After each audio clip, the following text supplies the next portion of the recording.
Hey everyone, welcome to the Loshak and the Bag Show. Today is Tuesday, March 15th. Of course, Jimmy the Bag and I have been doing this every Tuesday for quite a while. It's been a lot of fun right here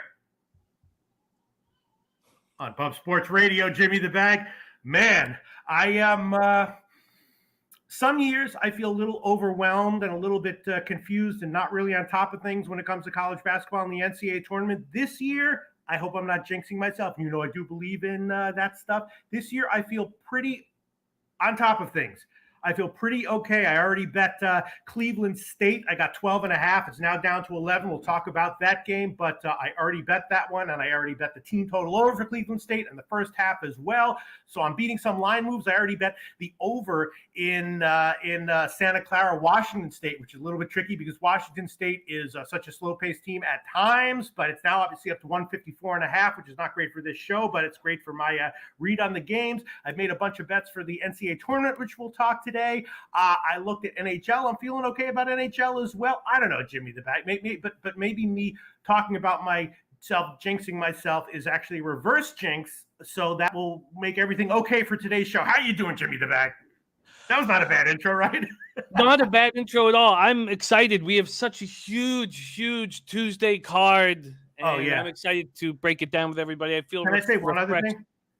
Can I say one other quick thing? I thought of I don't know if you want to do this, but like a new feature that we could have for this show, which is an official list of cappers in the comment section who are clearly, without question, way better cappers than you and I are. Unbelievable. Obviously, Nutflush Allen would be in that group, and I think that you wouldn't have to embarrass us on air as a requisite for being on that list, but it helps. Another person on that list has got to be, you know who I'm going to say right now, Clint from Die Hard MMA podcast. Unfriggin' believable. I don't know how many people in the sports betting world were on top of Arizona's recent streak of winning as a massive underdog. I was not. Clint from Die Hard MMA podcast definitely was. What a call by him about Arizona on last week's show. I mean, it's just the people in the comment section blow me away on a regular basis. And the last time that happened was last week with Clint and his breakdown analysis of Arizona. Right, Jim? It's very. He even called the final score of the Coyotes-Leafs game 5-4 perfectly. He's just running hot. But our chat never ceases to inspire. Right off the hop, we have Matt Janning in the house, fresh off this spectacular year over with the Kawasaki Brave Thunder in the Japanese Basketball League, hitting 45% from three, taking the team to the championship game. He's just, it's just exciting to have Matt rolling with us. And all these guys, they inspire us all the time. Yeah. So you're absolutely right. I'm down with that list. Shout out to all you guys joining us. Real Deal Prime, Viper NB, Turnsy in the house. Turnsy, love you so much. Turnsy's mom is in the hospital and he is with her there. So if we could all just take a second to send Turnsy's mom, Ma Turnsy, all of the love and light and positive energy we could send to Turnsy's mom right now, that would be really helpful. Turnsy's there right now, right beside her, and looking and capping and sitting beside her, watching the show. And we have so much love for your mom, Turnsy. She created such a great man in you, and proud of you sitting beside her through all of this. And the family's very lucky to have your strong shoulders to carry them through these tough times. So thinking about you and your mom and your whole family, Turnsy, and much love to you. Prince of the City says, I was supposed to go to the game last night. That was a wild one where Viper cashed with the Nuggets down 10. Very, very, very impressive. Ryan Kozlowski looking for an opinion in soccer. Slatsy had a nice little 2-0 NHL last night. Tonight, Yotes plus 2.5, Stars plus 2.5, Panthers plus 3.5, team totals over 2.5, 2.5, 3.5, and first period Rangers minus a half plus 127. We got a ton of work to do. Danny Lopez, Paulie Walnuts, Arthur Meade Jr., Sammy Calmer, Dennis Garcia. There is Dan Kelly. Dan Kelly says, here, where are we? I don't have it here. It says my friend who's a Blue Jays fan from back when Syracuse was a AAA team says to play the Jays win team total over because of a lot of Latin players aren't vaxxed and won't get it. It is an edge if true. Yeah, it is. It is an edge. It is a legitimate edge. It is a legitimate edge. What do you think of that edge, Pete? That it hasn't really been talked about up here. We're unsure if there's going to be changes towards the border. We're expecting there's going to be at some point, but right now you can't play. You can't come to Canada if you're unvaxxed. What do you think of that? I can barely remember what baseball is right now, to be perfectly honest. If I'm being honest in this show, I can tell you everything about the college basketball games today and a lot about the NCAA tournament games that are coming up. Baseball, I barely remember who the Jays are. I barely remember any of that shit. Although, in a few weeks, I'll be up to speed on that. Right now, all my brain power is focused on college basketball, Jimmy the Bank. And Pete, I got you, Pete. Don't worry. I got you, Poppy. I got you. Okay, great. And nice to see Jose in studio rather than lying back in his bed with the shaky camera, looking very sharp there. Jose Bouquet. I try my best. You guys just missed, by the way, the police coming through the bar after I sounded off the alarm, looking for a perp and just finding me sitting here. So that was a good time. Very nice. Good way to start the morning. Well, you look, and you sound very good. Okay, I'm going to mute myself for a second while I put up the comment section, okay? Sure. I wish we could give a shout out to all of you guys, but we have so much work to do. Von Polo catching Nuggets when they were down 20, unbelievable. There's Ski Profit in the house, and a ton of love going to Turnsey, and the important. And look at Turnsey. I mean, he's just focusing on sports. I mean, I'm sure he's feeling the love, but he says, I'm playing under in the Toronto game with this young kid in net. I like what I've seen from him. Who knows? He knows goaltending is the Leafs' problem. He has a good game, and we'll get the start next game. Because there's a lot of interesting goaltending situations. Well, let's get right into it, Pete. We have 11 games, and we got to move quickly. I'd like to be done all these 11 games within 45 minutes, 45 to 50 minutes, so then we can have a full hour on college basketball before Trot Wam joins us for NBA. Let's get to work. Dav Fence says NHL first. Jim, hockey. Do my Washington Capitals suck? That's not going to be our first game we're going to attack, and they don't suck. And now that the games are more important, the veteran teams will step up, and they're healthier than they've been all year. So I expect them to step up here. And by the way, Ella did draw us a picture for good luck. That is a rabbit for good luck. Let's get right to work, Pistol Pete. We start at 7 p.m. Eastern. Dallas Stars 32, 22-3, 12, 14-2 on the road at the Toronto Maple Leafs 37, 17-5, 27-2 at home.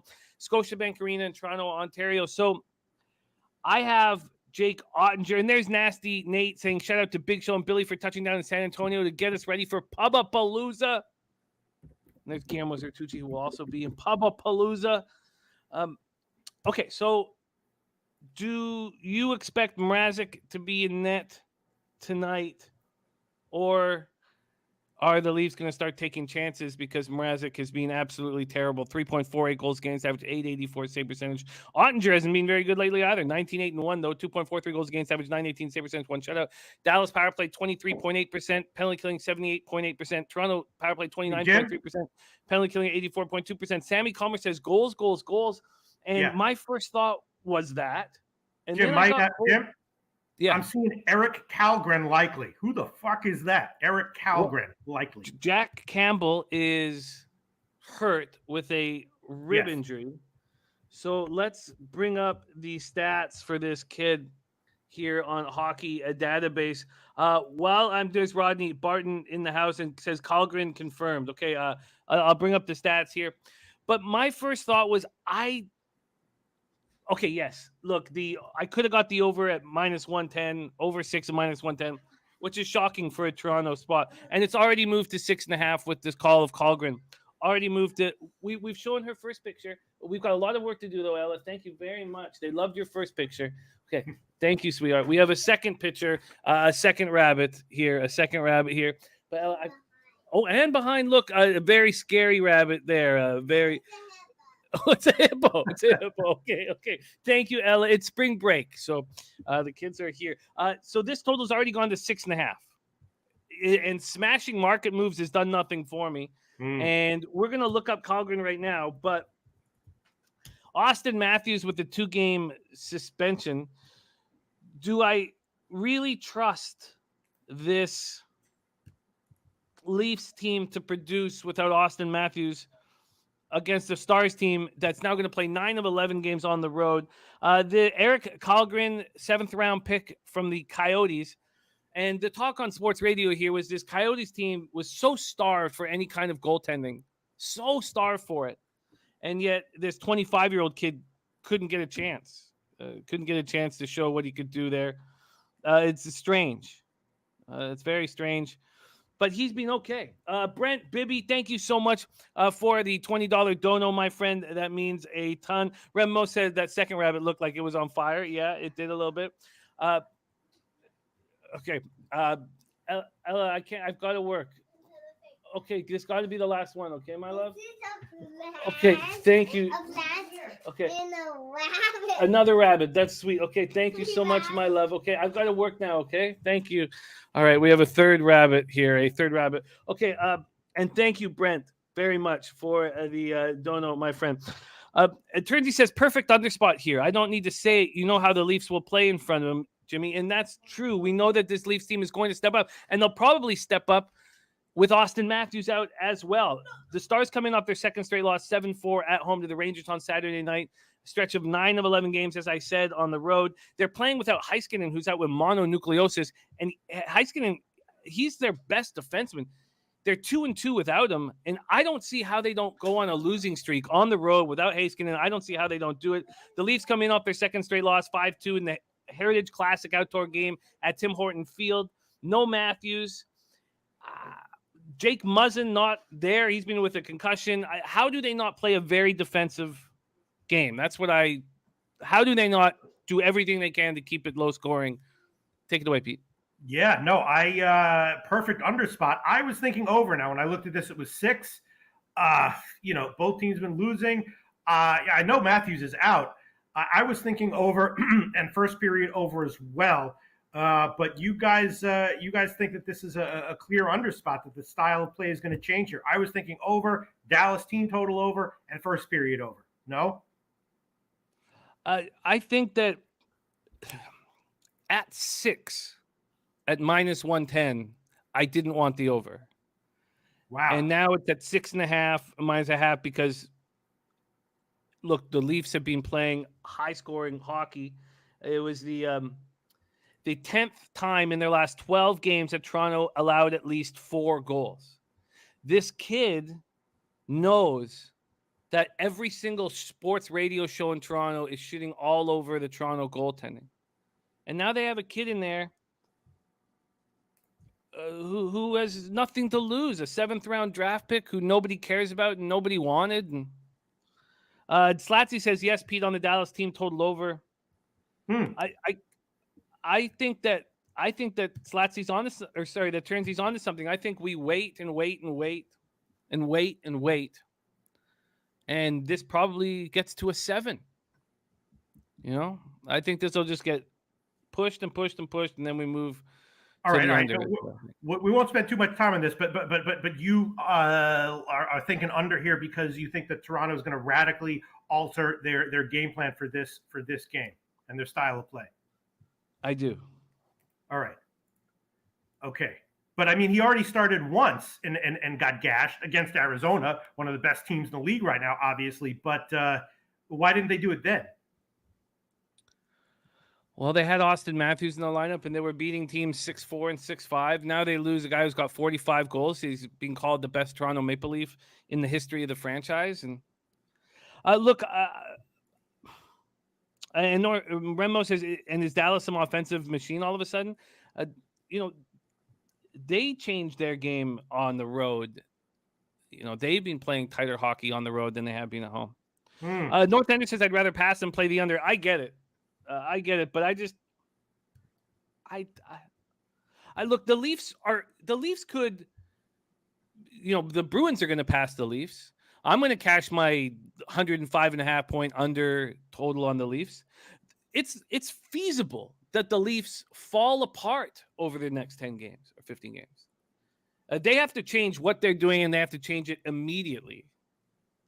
But all right, well, Jimmy the Bag, I might be doing the wrong thing here, but if it wins, I'll be if the Dallas team total over and the first period over and all that cash, I'll be very frustrated and angry that I didn't take it, much like with the Nets early last week. I'll take what? I'm sorry. Yes, stick with your gut. Go follow through with what you want to do. Well, yeah, I'll take the first period over. I'm seeing 1.5 at -145. That's at Heritage. Pinnacle's a little higher. Probably if I shop around, I can get a little bit better. But I'll take that. I'll take the first period over 1.5 -145. And I think I'm going to take the Dallas team total over as well. Are they not a team that has some offensive life to them right now? Just to get a 2.5 against a back. I know that Toronto's going to protect this guy, I guess, but. Is Dallas not a team coming off a couple of losses that's going to be looking to put a few shots on goal? No. Look at this Leafs team has given up 4 or more in 10 of their last 12 games. Do I want to? I shouldn't try to catch a falling knife and expect them to change their game. But if they don't change their game, and I know it's being hammered into them that they have to change their game, or they're going to go on a massive losing streak here. So.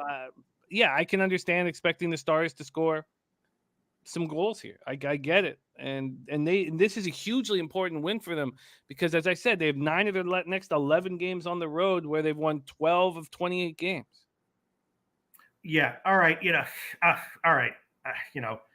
I'll make a lot of picks today. I'm going to go with all my leans today because I feel like I'm kind of on top of things. So maybe if they lose, I'll make it up with other wins. But I'll take the Dallas team total over 2.5. I'm seeing -145 at Heritage as well. Dallas team total over 2.5 -145. I'll make that one official too, Jimmy the Bag. I mean, yeah, if this kid pitches a shutout, both of those are going to be losers, which is not good. But I guess I'll go with it, right, Jim? And Slat says, you think that changes here? Look, I can't say that it changes here. Billy Friedrich, by the way, can get you a -139 on that team total over. Oh, but thank you very much, Billy Friedrich. That's when you know you might not be a great pick with your super thankful. Them that it has to change. So look, I don't know if it will. I'm not saying it will. I'm not betting the under right now, but I didn't want the over at 6 at -110. Wow. The Leafs were just absolutely vilified in the press over that Heritage game. I mean, are they just not going to listen to it? Are they just going to keep playing freewheeling hockey now that they're Austin Matthews, #1 goal scorer in the entire league, is not in the lineup for 2 games? I find that tough to believe. But maybe it happens. Maybe they'll be motivated to make up for his scoring instead of like cracking down on defense and win 2-0. Well, they were being destroyed for their defense before it was announced that he was suspended for 2 games. Ugh. So, but look, I get it. There's Razor Sharp Picks, Real Deal Prime, Eric Jones, Dutch Boy Fresh, DJ Big Boss, Dabby Cabs, Jimmy Gomez. Thank you guys. And Northander says they've been vilified all year about their poor D. Yes, but now the Bruins are going to pass them, and they're going to have to play the Carolina Hurricanes in Carolina in the first round of the playoffs. I mean, and look, the people here in the press think they can beat Carolina in the first round and think that Freddie Anderson's going to get lit up. But, okay, let's keep rolling, Pete. We got a ton of work to do. There's a Millsy MMA locker room in the house. Pete has moved on the first period over 1.5 at -145, and the Stars team total over 2.5 at -139. And I get it. I completely get it. Let's move on. 7 p.m. Eastern, Pete. Coyotes, Canadiens. You want to take it away? Yeah, this one, obviously Arizona. We talked about it. I gave an appropriate shout out to Clint from Die Hard MMA podcast for his read on Arizona. Montreal's been winning 2. They're both winning with offense. I was thinking over is the way to go here. I don't know about the side. I mean, I guess, even against a juggernaut like Montreal at a big dog line, you'd look at Arizona again, even on a back-to-back. I was thinking over at 6. Look, the Coyotes are being lighting the lamp, and I get it. There has been a slight move towards the Habs. They open up at -154. They're up to -172 at FanDuel, 175 at BetRivers. And from a total perspective, we have it opening up at 6. It was -114 to the over, and FanDuel's moved it to 6.5. BetRivers 6.5. Sugar House 6.5. That's goes with your thoughts here. Vejmelka will be in net, and he has looked good. All facets of the Coyotes game has looked good. Now, Chikrin is hurt again. He's now out 2 to 4 weeks. We'll see how that will, and it will affect them. Robert Franklin says over and Arizona. North Ender says Yotes are the best offensive team in the NHL in March. Montembeault on the other side. he's been playing better as well. Arizona power play 12.8%, penalty killing 73.2%. Montreal power play 13%, penalty killing 73.7%. As much as these two teams have been scoring, they haven't been scoring on the power play. Arizona on the second half of back-to-back after defeating the Sens last night, 5-3 in Ottawa. They won 5 of 6. They're 5-1-0 in March and have scored 31 goals. Outscored their opponents 31-18. Schmaltzy stayed hot, 12 goals, 13 assists over his last 13 games. Montreal snapped their 2-game losing streak with a 4-3 win in Philadelphia on Sunday night, 8-2-1 over their last 11. Suzuki scored twice, 7 goals, 8 assists in his past 10 games, And Caulfield has 17 points. So he's 25 points on the season, but 17 over his past 14 games. Clint says, if the Coyotes were ever going to have a letdown, this would be it. Who is the goalie for the Habs? That makes a huge difference. And I do have Montembeault. Confirmed. Expected. Confirmed. I find the volatility of both of these two teams enormous. And Nate Dogg's on the over 6-2. The market's moving in that direction, so I can understand why you'd want it, but I'm not comfortable. I'm not comfortable making a move on either of these teams. They're both bad hockey teams playing very well. And you don't like the over. All right, I'll pass on this one. I'll pass on that one, although I was definitely thinking about over. Next up, Ducks Rangers. Yeah, this one, the Rangers, quality team, tend to start slow and then come back. So if you see them down, live bet. I'm sure some of our astute live bettors, such as Nutflush Allen and others, might be onto that already. Happened again at their last game at Dallas. But I was thinking that, Anaheim, I guess not a great team, but they're putting shots on goal, right? They put a lot of shots on goal in their last game. I was thinking Anaheim first period dog line is a good bet. I think I'm going to make that one official. As of right now, and the rest of the game, not sure what to make of it, but definitely thinking Arizona first period at a nice dog line. What do you think about that, Jimmy the Bag? I thought they were an okay team, possibly a good team, or becoming a good team in the first half of the year. But then they lose very important pieces, and they're a bad team now. They have Zegras back, but it's no coincidence that they've lost 4 straight. They've won 4 of their past 15 games since January 29th. They've won 1 of their last 7 road games. They just traded Josh Manson to the Avalanche yesterday. They have no Ricard Raquel, no Ryan Getzlaf, no Jakob Silfverberg, no Sam Steele. I don't know how anybody would want to put their money on the Ducks. Yeah, they're getting a lot of shots. They're trying their hardest. But when you are that behind the 8 ball on a skill level standpoint, I made a mistake betting on them last week, expecting a bounce back against the Predators in the first period. I did the same thing. I took them on the dog line first period, and they got completely outplayed in the first period. And I was watching this game. I was like, how did what was I thinking? This is a bad hockey team with this roster makeup. Rangers coming off snapping their 2-game losing streak, 7-4 win at Dallas on Saturday night. Panarin, a goal and 4 assists. Ron Crawford's spreadsheet play of the day is the Rangers in regulation. Clint says the over 5.5 might not be a bad look. Mike M says Rangers have owned the Ducks as favorites on a 7-game winning streak versus Ducks as favorite. He's taking the Rangers in regulation. Michael Irvine says Ducks selling. Trade showed it last night. Gibson's been horrible. Season ticket holder, don't get on them. Fade or don't play.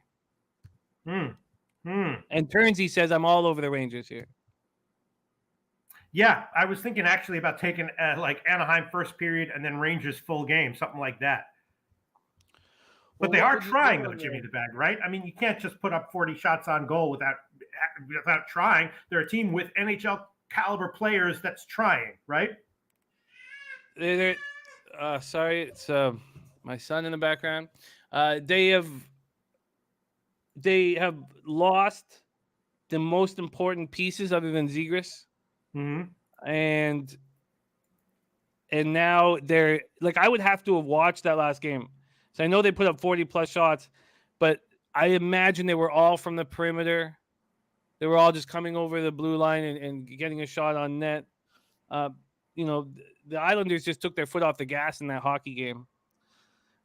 So you want to talk about their NHL caliber talent? I mean, we can go over this lineup, and it's ugly. Here, we'll go over it right now.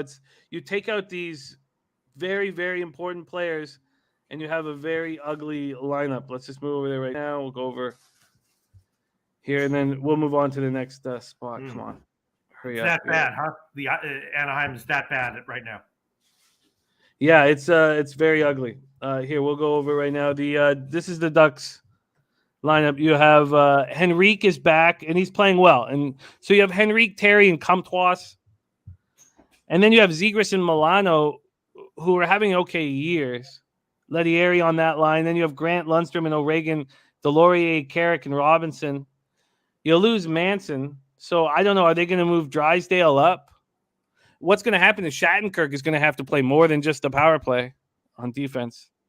Robert Franklin says, I live in SoCal. The Ducks are garbage. Mm-hmm. These are huge pieces. Like, look at Raquel, Getzlaf, and Silverberg. They've all been there on this Ducks team for what? Getzlaf his whole career, but Raquel and Silverberg, 6 years, 7 years? They were there through the tough times, and then they started building together. And those three guys, Raquel, Silverberg, and Getzlaf, are top six forwards. So there you take three of those top six forwards out. Now your third line is sort of your fourth line. I don't know. The Rangers could, but North Ender's right. Shesty's not looked very good over the last little while. So, and all right, you know what, Jimmy Bag? I was definitely thinking about taking the Rangers. Anyway, I'm looking at William Hill right now. I'm seeing Rangers -1 at -130. I'll make that official. Rangers -1, -130. I'll make that official. And I was thinking about taking a shot with Anaheim first period. I'm seeing plus 159 at Heritage. You would advise against that, right? No, I wouldn't advise against it. Like, I can understand the angle. You have the Rangers coming back from Dallas. When did they play Dallas? They played Dallas on Saturday night. Ryan Kozlowski said Sorokin stood on his head against the Ducks. So, all right, you know what? Whatever. I'm taking it both ways. Rangers -1, -130. I'm also going to take a shot with Anaheim first period money line at plus 159. That is at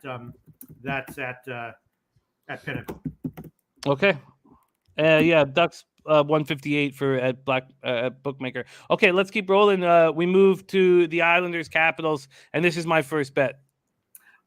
Yeah, I was thinking if it's Varlamov for the Isles, then Washington would be the play, even with the high line and the Isles being legit pretty good. Vanacek seems to be great for Washington. Isles maybe a little. It's their fourth game in 6 days, so maybe a little bit worn down. The Isles have been scoring a lot recently, but I was thinking maybe a team total under, although it's hard to take team total under 2.5 right now in the NHL. Seems like it's a big Washington spot if it's Varlamov for the Isles. Is that a nice analysis, Jimmy the Bag? You disagree with it? Yeah, no, I do think it'll be Varlamov. We expect it to be Varlamov, Vanacek. There's Yenny Toon in the house. Great to see you, Yenny. Yenny's got soccer action there in the Champions League. Man U, Ajax, his plays of the day, and Fulham plus 109 and Blackburn minus 118. There's Bruce Shad joining us as well. And Slatsy says Ducks have been outscored 9-2 in the first period. We are head-to-head. So Slatsy's coming right up. Against but the Rangers have been bad early as well, though. All right, we're head to head. Great. The Islanders coming in off their third straight win, 4-3 at home over the Ducks on Sunday. Look, one of the sorry, got my. It is spring break, so I have a full family in here. They're doing the best that they can. Okay, so the Islanders overs are cashing over and over and over and over again. And with Varlamov in net, I don't know why they wouldn't continue to cash over and over and over again. And the market's just simply not correcting themselves, thinking that this is the Islanders of old. Last year, 2 years ago, the Islanders and Capitals would play, and you would expect a very, very tight scoring game. When was the last 4 Islanders games in a row have all gone over? The Blue Jackets game was a 5.5, became a 6. Or no, was it a no? Sorry, it was a 6 and became a 6.5. So that was a no. That was a 5.5. That 6-0 goal did cash it for us. And so it's the people who got in late pushed that one. But look, 7 goals in the Anaheim game, 7 goals in the Jets game, 9 goals at home against Colorado. And then look at the Capitals, 7 goals against Vancouver, 7 against the Oilers, 9 against the Flames, 7 against the Kraken. So the last 4 games, both these teams have been going off offensively. You have huge players that have done nothing all year for the Islanders that are finally rolling. Anders Lee has 7 goals in his last 4 games. 7 goals, 1 assist. Beauvillier has 7 assists in his last 4 games. Palmieri is 2 goals, 3 assists, 4 games. JG Pajot has 5 points, in his last 4 games. These guys were doing nothing at all. Nothing at all. There's Mally Mal in the house. And, the Capitals are starting to play much better hockey. That was a great road trip. And, I don't want to back a team after they have a fantastic road trip. They were trailing in the third period in all 3 of those games, and they get 5 out of 6 points. They're 9 for 24 on the power play. Now, I know the Islanders' penalty killing has been much better of late, but I have to take the over 5.5 at -110. It's moved to -115 on my book. But I get it. Vanacek could step up, but these teams are scoring goals. Why not take a 5.5 at -110 if it's available? Diehard MMA podcast, and the Islanders are playing like the Islanders I expected to see at the start of the year. Maybe that means maybe that's code for don't fade them as a dog.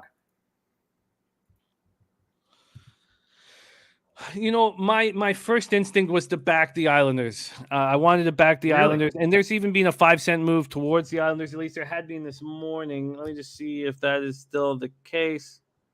Now there's been a 15-cent move since what I could have got the Islanders from last night. So Jay Soul says if NHL is anything like an NBA, first game home from a long road trip is a fate spot. It wasn't really a long road trip. It was 3 games, but it was over in Western Canada. So my first instinct was to take the Islanders, and I agree with Clint. The Islanders are playing by far their best hockey of the year, and Capitals probably feel pretty good about themselves. And I lean towards the Islanders, but what you said about thinking it might be a bad spot for the Islanders did make me a little nervous. Mally Mal says Barry Trotz against his old team. That's a big piece. And Content Conch in the house says I'm taking the over at -113 as well. Does the goalie matter, Sorokin? Because my sense is that Varlamov makes a huge difference in a bad way for the Islanders. I agree with that. I think that's a big piece. I'm seeing Sorokin unconfirmed. That might be wrong, though. I had that as well. But the first thing I did was put a question mark beside it, because if you read the beat writers, they're expecting a Varlamov to start per the Islanders' usual goaltending rotation. But all right, Trotz can try to play the hotter goalie right now, going up against his old team and trying to get one final push, even though they're in huge trouble. But it's the Capitals who they would have to probably pass. So this is, All right, I guess, but you like the over though, right? I moved on the over 5.5 at -110. Yeah. All right, I might add on. I was thinking about maybe Washington team total over 3.5. I mean the Islanders, but yeah, if that's only if it's Varlamov though. So I guess maybe I'll refresh and try to find more information at the end of this segment. And if it's Varlamov, Mike M says Varlamov's in the starters net during the AM skate. The beat writers expect Varlamov. The fans are hoping for Sorokin. I mean Varlamov is very, very vulnerable, right? No? Yeah, I think so. Yeah. All right. I'll hold off for now. Maybe I'll add on later. You want to move on? Yes, let's roll. Is Pittsburgh, Nashville the next one? The next one is Pittsburgh, Nashville. Yep. Yeah. So I know that I believe that Nutflush Allen has been saying that he's been expecting Pittsburgh to start doing very well in the past few weeks, and that has come to pass. Nashville, they've actually won 4 out of their last 5. And I was thinking, I don't know, maybe it's a vulnerable spot for Nashville here, but Saros might be good off of long rest here, hasn't played for a few days and gave up a ton of goals in his last game. So he might be super motivated. I think this is a hard pass for me. Maybe under is what I was thinking, but no play on this one for me. I felt this was a tough spot as well. There's been almost no movement on the total at 6. And just move to all markets. I don't know. I don't have all markets up here. And then with the money line, these Pens opened up as -105 favorites. They're now -120 favorites. And, the Pens have cashed us 2 puck lines in a row. And they're top heavy. Their first four guys are so huge to this team. That's all they're getting is scoring from the Gensel, Crosby, Rust line, and then Evgeny Malkin. And then over the last couple games, Boyle scored, Danton Heinen scored, Zach Aston Reese scored against the Hurricanes. Against Vegas on Friday, you got Rust, Rodriguez, Mike Matheson, Mark Friedman. So if they can get some secondary scoring, they're going to be a very tough team, but they just can't get it. Crosby has 12 points during a 9-game scoring streak. Predators bounced back from their 7-4 loss at home to St. Louis by defeating the Wild 6-2 in Minnesota on Sunday. I was on the Wild in that game. I did not expect. I got to stop making moves on the Wild. Mike M says, spot of the day here. Pens on a 5-game winning streak when a favorite after a win and covered the last 4 puck lines in Nashville. Love these Penguins tonight. Puck Bunny play of the day. Penguins money line. Wow.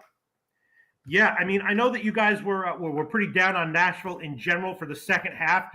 They've won a bunch of games recently. Is that still the case? And Saros has been playing pretty well. Very well. A few what's the word? Bad games here and there. Are you still down on Nashville in general going forward? I think that I despise Matt Duchene, and Ryan Johansson's let me down through his whole career, that I'm just very negative towards his team. But clearly, Roman Josi is a Norris Trophy candidate year in and year out with Hedman and Ekblad. And we haven't even mentioned, Fox, last year's winner. We haven't even mentioned Cale Makar. So, I mean, there's a lot of great defensemen in the NHL, but Roman Josi is spectacular. I mean, he's just so good. And look, they proved me wrong a lot.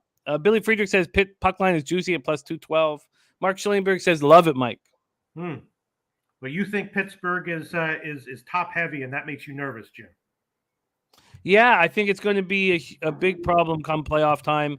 I think what they're going to do is we're going to score over or unders, with them in the most important games of the year. Unders are going to be at a premium with this squad because we've seen what happened with the Oilers last year. Remember when the Blackhawks took the Oilers out of the playoffs? I mean, you become an easier team to play if you're only worried about that one line. But one thing that's happened with Pittsburgh is their power play has gone up to 21.4% over the year, and that's 5% higher than it was before Malkin came back. So their power play is very dangerous, and if they get any love from their depth players, they'll be a very dangerous squad.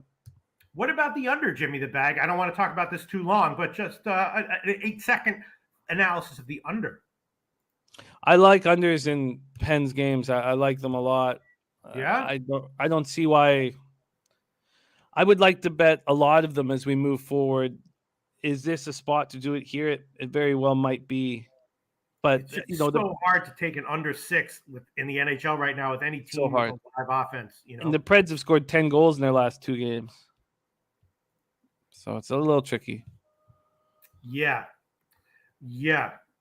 but Saros has got to have a good game though. He's got to bounce back. He sure does. Or you know what? I'll what the hell? I'm feeling good. It's March Madness. Is anyone saying no, Pete? Don't do it. I'm gonna give the under 6 at minus 107. That's current line at Pinnacle. All right, you are in under 6 minus 107. Let's keep rolling. Okay. Next game is Vegas Winnipeg, right? Yep. Yeah. All right. So I'm going to ask you, Jimmy the Bag, what is up with Vegas? Why are they so much worse than they were expected to be at the beginning of the year? Winnipeg, they've maybe turned it around a little bit, won 3 of 4, all as a dog. But Vegas just losing. And I think after a while, you stop giving them excuses, right? They're 4-10 in their last 14. Do they legit suck now, or can they turn it around? I am lost on this game until I hear from you and other people in the comments section. What is up with Vegas right now and in the upcoming weeks? This was the only side I bet. I bet it last night at minus 110. I could have got the -1 for the Jets at plus 152. I came very close to doing that, but I just took the minus 110. We've been talking about Vegas falling from grace for weeks now. It was weeks ago. I said that they could not make the playoffs. Now they look. Yeah. Now it's unlikely that they make the playoffs. I wasn't the first person to jump on him. Dennis Garcia gave us the Flames to win the Pacific Division at plus 210. The last time we looked, they were minus 700. So we've been watching this happen. What the Jack Eichel coming back, and then them having to put Mark Stone on long LTIR. There was a rumors around the league that the Mark Stone didn't need to be on long-term injury reserve. I don't know if any of that's true, but they couldn't play them both because they'd be way over the salary cap. And now you're just decimated by injuries. Now your injuries have completely taken over. And the first thing that I didn't like with Vegas was that Chandler Stevenson deserves every first-line situation. Everything. Not Eichel. Chandler Stevenson. He deserves everything. He's been so good this year. He's so accountable. He's fast. He's big. And who cares if he doesn't have Eichel's soft hands? And who cares if it took him 8 years to figure out how to score goals? But they have Eichel in all those opportunities, and I think that makes them a worse hockey team right now. Maybe next year or when Eichel gets his feet under him again, it'll be better. But they lose Pacioretty. Then they lose Riley Smith. When they lost Matthias, so they had no Mark Stone, no Matthias Janmark. And then Janmark's much more important to this team defensively than people think. And then they lose Pacioretty and now Riley Smith. And now you're not a good hockey team. Dennis Garcia says minus 1,400 now. He gave that to us at plus 210. Wow. Dennis Garcia, what a guy. Wow. So this is just, look, this is not a good hockey team. They were last seen in 6-4 loss at Columbus on Sunday, 10th loss in 14 games. They have a 1-point lead over Dallas for the final playoff spot in the conference. The Stars have 4 games in hand on them. Now they are playing 9 of 11 on the road, so the Stars. Jets coming off their third win in 4 games, 4-3 at the Blues on Sunday, and they are behind Vegas by 4 points. So they can get back in the running. And the Jets play 6 of their next 7 games on home ice. Very interesting. If the Jets win here comfortably 4-1, let's say, I think they should be bet on through this homestand. It's a very dangerous place to play Canada Life Center. Now, there is one possibility here, and that's Laurent Brossoit was shit on in Winnipeg. He was never good enough. And then they just got rid of him. And Comrie's been a much better backup. Laurent Brossoit has been bad this year, .899 save percentage. Can he go back to Winnipeg and stand on his head? Or will he remember the taunts, from the Canada Life Center saying you're a fucking bum, Brossoit. Get out of Winnipeg. So Mally Mouse says we ride Jet Street coming. Andrew G says Jets, especially if Brossoit plays, they know his tendencies. I was thinking about that as well. So there's Trot Wam in the house. So I just wanted to give a shout out to Trot Wam and Mr. Gokster. Take it away. Yeah, so at the beginning of the year, it seemed like the Jets were underperforming expectations. At the beginning of the year, I had them read as Hellebuck with an elite goalie and a team that had some star players but maybe lacked depth. But in general, a decent team, not elite but maybe slightly above average. They underperformed that, but now they're winning a little bit more. Are you expecting the Jets to be maybe undervalued going forward? Well, there's no getting around the fact that their coach gave up on them. After coaching for 8 years. I believe it was 8 years. I'm just, that's off the top of my head. Coaching for 8 years, gave up on them. And that was just a shock. So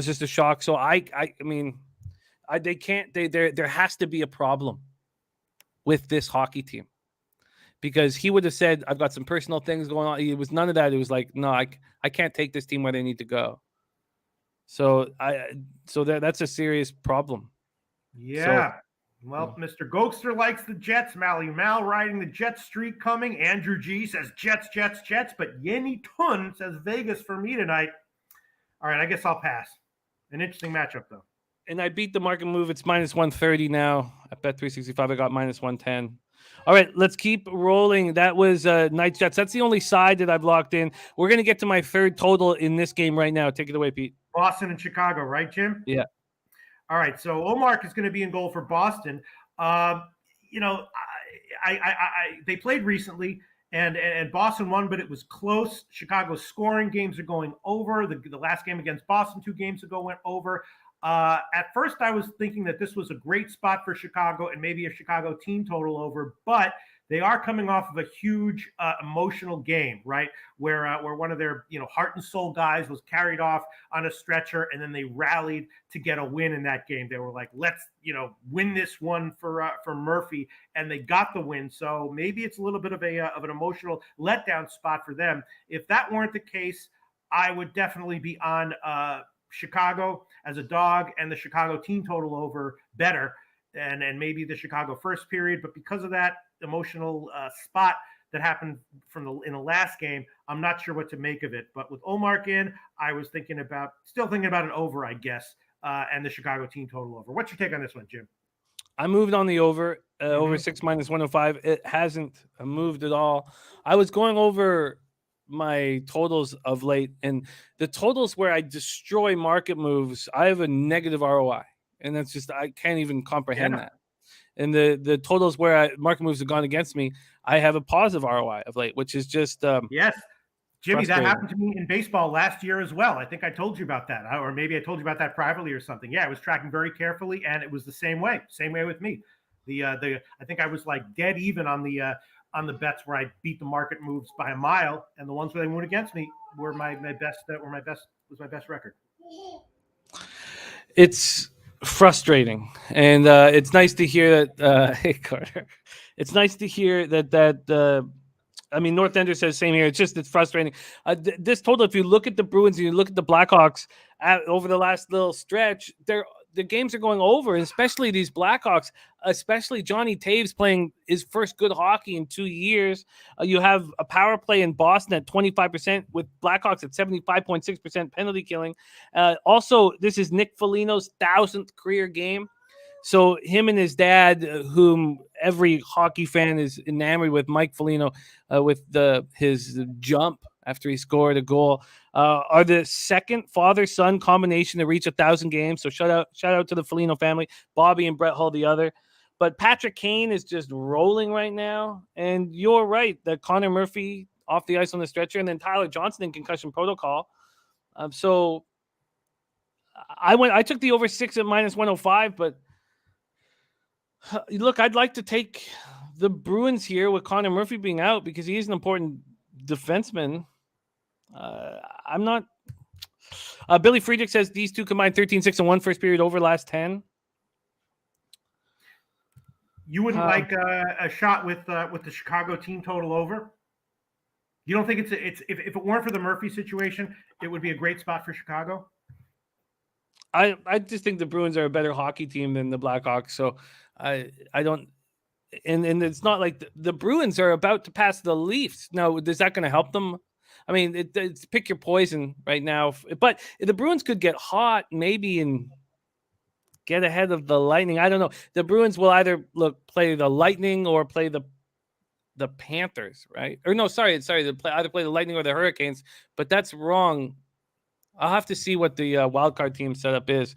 But the Bruins are, playing good hockey, and both the Lightning and Panthers are kind of struggling, or not struggling, but not, are vulnerable a bit, and the Leafs are vulnerable. So the Bruins could put a winning streak and get into this business. Yeah, I see that Mr. Gokster is in the comment section. Mr. Gokster, is this a big emotional letdown spot for Chicago after what happened in the last game? I wonder what. Yeah, I would never. I find the Bruins are a nice bet when I think of. I have some sort of a vividness bias of the Bruins just being a really good hockey team, and then their depth pieces started scoring. I was like, how am I not cashing on them? And I didn't. That Coyotes game really hurt me badly. I had a good night that night, and that just completely screwed me because the Bruins didn't win the first period and didn't cover the puck line. Mark Steinberg says, the Bruins are capable of putting a streak together. Billy Fraser says the Eastern Conference playoffs going to be wild this season. No, I don't think that it's a good spot for the Blackhawks. I think the Bruins are a dangerous hockey team. And it being Foligno's 1,000th game, no. Omar kind of sucks, though, doesn't he? So does Fleury. Right. They have the exact same numbers. So if one sucks, then they both do. Chicago team total over here. Right. Okay, you're going to move on to Blackhawks team total over? You like the over as well, though, right? Both teams, right? I'm on the over 6 at minus 105. Okay. Gosh, I don't want to. I want to think about what I want to do here, but we gotta move on, right? Yep. Okay. Let me just read Mr. Gokster's comment. He says, "Yeah, I would think so. Down 2-0, 8 goals, something. Boston toughest D team, I think, to score against. Is that accurate, Jimmy the Bag?"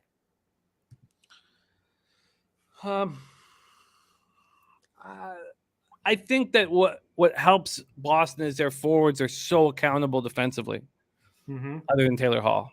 So that, but I don't know if their defense is the toughest.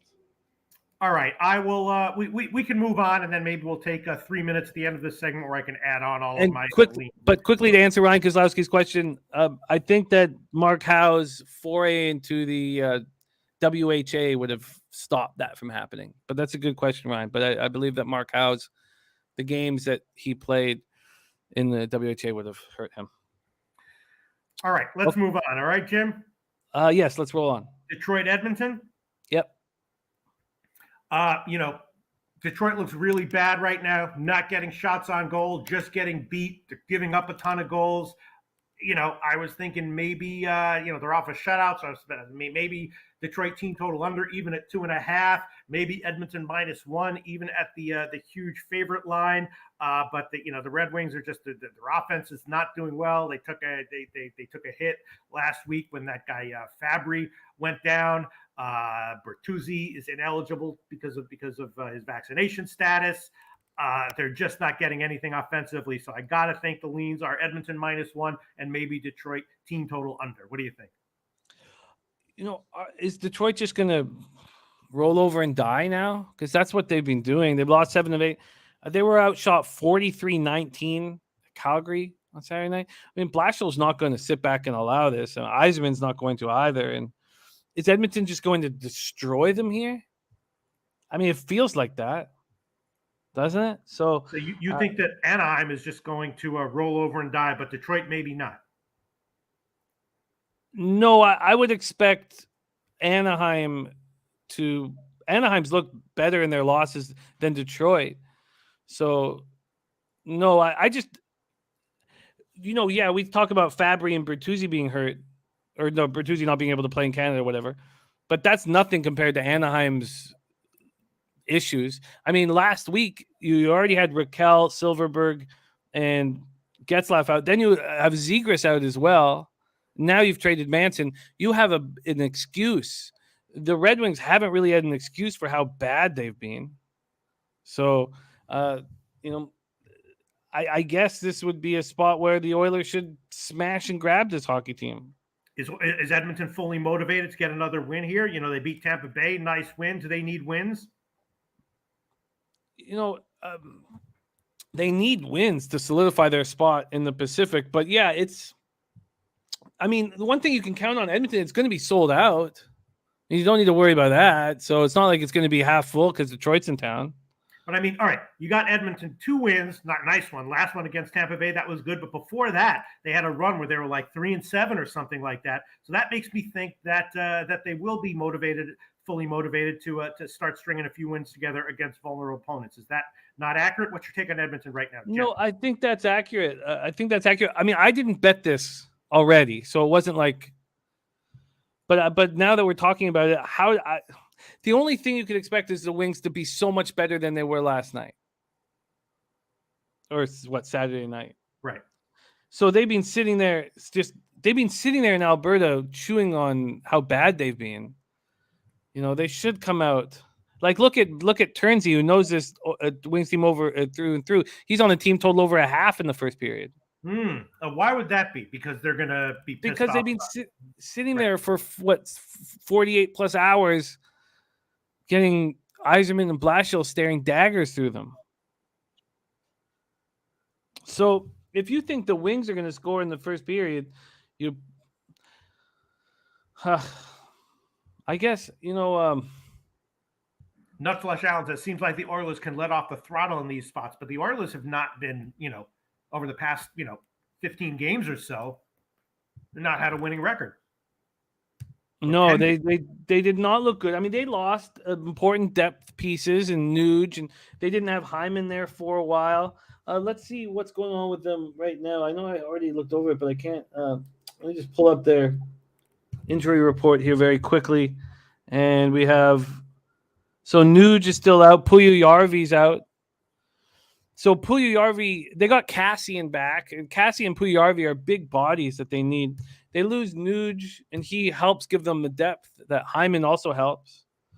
Billy Friedrich says Oilers 4-6 to the under last 10 at home. Michael Rivellina says Oilers need points. Mr. Ghost is Yamamoto back in. Yamamoto has been better. It feels like this should be a spot. Yeah, Cass is back, and that's a big piece, I think. I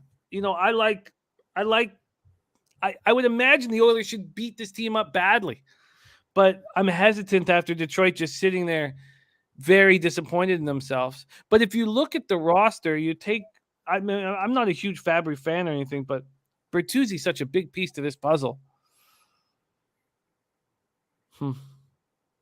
I mean, I think the Oilers -1.5 are probably the play, but I could see the Red Wings getting off to a great start.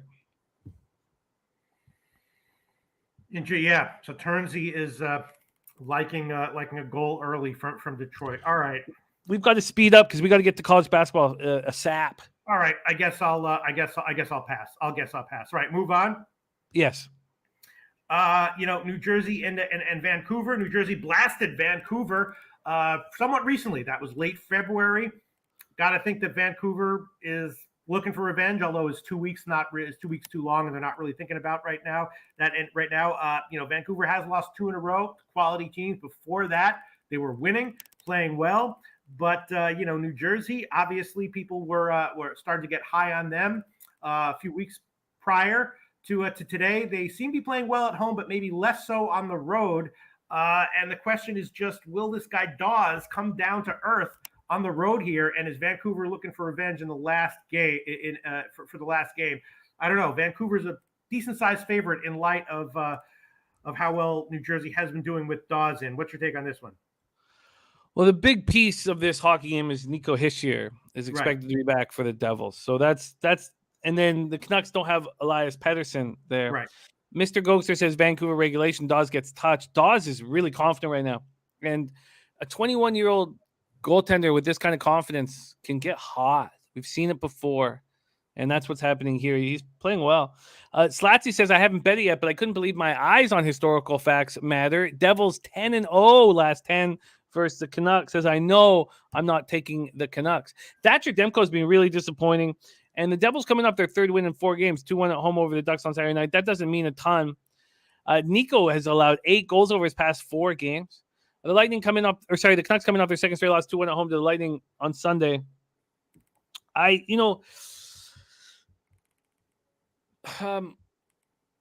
agree with, it's hard because it's tough to fly right across the country and play a team that's lost 2 straight. That's in the thick of the playoff picture. But we saw what the Devils were doing with Hischier in the lineup. And they had a very dangerous top 6 forward group. And as soon as Hischier left, Hughes and Sharangovich started getting locked down upon, and they stopped scoring. So Mr. Gokster says Vancouver smash spot for me, fellas. I get it. And this game makes me uncomfortable. The Devils are playing such low-scoring hockey without Hischier, and now they get Hischier back, and I found this game very difficult, and I found Canucks games in general very difficult this year. I was thinking about maybe a shot with the under as well, but what do you think? I like the idea of the under. It's just that how much is going to change with Hischier back, and then Thatcher just hasn't been good enough. So, but Mr. Gozer says Vancouver smash spot for him, and he's got a good read on these Knuckleheads. North Ender says, love this Canucks team. Such a fun team to watch. So all right, I have Hischier in my pool too, Slatsy. I was thinking about Vancouver. If Mr. Goetze says it's a smash spot, he wouldn't just say something like that, right? Jimmy the Bag has. Right. I know he's doing well in golf, but how's he doing in NHL, Jimmy the Bag? We haven't had the kind of year we were hoping to have, but he's had a better year than me. Smash spot. Smash spot. Is Demko vulnerable now, though? Mr. Gozer says Demko has been so good. I've been disappointed in Demko because I think he's an elite goaltender, and his numbers just don't do that. Now, I know that he doesn't have a great defensive team in front of him, but Mr. Gozer says 4-2 final. All right. It's got to be A revenge spot for Vancouver. All right, I'll just take a deep breath and make it official. Current line at Pinnacle -145. I'll take Vancouver money line -145. I'll make that official. All right, Jim. Okay, Anders Larson is on the over here, and Pete is on the Canucks at -145. Okay, let's keep rolling. Speed it up. Colorado, LA, right? Yes. LA replacements actually playing with some life. The question is, how long can they keep this up? It's an interesting situation. Colorado may be a bit rested here, a bit more rested here, but they're a massive road favorite. And Colorado, it's understandable why they're this huge of a dog. But they got a nice home win as a big dog in their last game against Florida. They kind of 50-50 before that game. So I'm not so sure. I mean, it's very, makes me very uncomfortable to even think about betting against Colorado. But I don't know, maybe some way a bet on LA and their replacements to continue fighting and scrapping. I had the Kings over the Panthers, and nice. I was very fortunate. They scored late on a 6-on-4, and then cashed in a shootout. Trevor Moore got the winner. And I want the Kings again, but I was drunk when I made the bet against the Panthers, and I had that extra confidence that, that they can handle this. But look, I mean, no Doughty, no Dustin Brown, no Victor Arvidsson, no Mike Anderson, no Brendan Lemieux, no Andreas Athanasiou, but I think he's useless personally. I don't know, Jim. I mean, if you have a -200 fave and you win in a shootout, you got lucky. If you have a +200 dog and you win in a shootout, it was a good bet, I think, and the coin flip went your way. Thank you. Yeah, it felt good. I needed it. I really needed it, and I didn't get a good line. I got in way too early. I bet it the night before, but the Avalanche snapped their 2-game losing streak with a 3-0 win at home over the Flames on Sunday. They have no Landeskog, which is screwing my hockey pool team, but. Look, I think the Avalanche are going to be vulnerable at times here down the stretch without their captain, and this is one of them. Turnsey says Andreas was good in Detroit, not so much in LA. He's so soft, Turnsey. He's so soft, and just a little speedster who does nothing physical and stays out of dirty areas. And I'm not a fan of his at all. I don't know how he's got a job in the NHL personally, and I don't think he'll last in the NHL.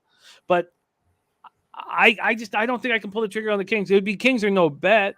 The Kings are no bet, and if we wait, Pete, in 4 hours and 5 hours, 6 hours, we're gonna have a huge opportunity. It'll be we're getting +175 right now. I'm telling you, we'll get +200 by puck drop. Right. I mean, what's up with Colorado? They're coming off a nice win, but they lost 4 or 5 before that, right? Against, I guess, some tough teams, But are they? They're so deep. Are they elite, fat and happy? Are they just what's up with them right now? Why they lose 4 or 5? It was a tough road trip for them, an end of the year road trip where they've got nobody really chasing them in the division. So there wasn't there's no pressure on them. And then I guess Gabe has been dealing with this knee issue, so they wanted to clean that up. They lose Samuel Girard. They've already been playing without Bowen Byram. So they had to make the deal for Josh Manson. Clearly, their defense was not as strong as they had hoped it would be, regardless of how good Devon Taves is playing. And we know that Cale Makar is a monster. So, it was just kind of there's not urgency with this squad right now, and now they don't have their captain. I think they're going to be vulnerable here, and this is a spot where I would like to fade them, but I also want to fade them with the team that's rolling. And Turnsey says, is Manson playing tonight? We all expect him to play just because he's coming over from Anaheim, but I don't know. I don't have the word on that. So I want the Kings, and I wrote, I want the Kings, but we'll wait. And then I wrote too many injuries. But the reason the Kings are doing well is because they got these young guys who are getting a chance, and they're motivated. And I mean, you see this in basketball as well. Mm-hmm. Yeah, and their AAA team has been, or AAA team, sorry, their AHL team has been so good for a while now. And the guys that have come up are first-round draft picks who had a chance to make the team and didn't succeed, and now getting another chance. No shit.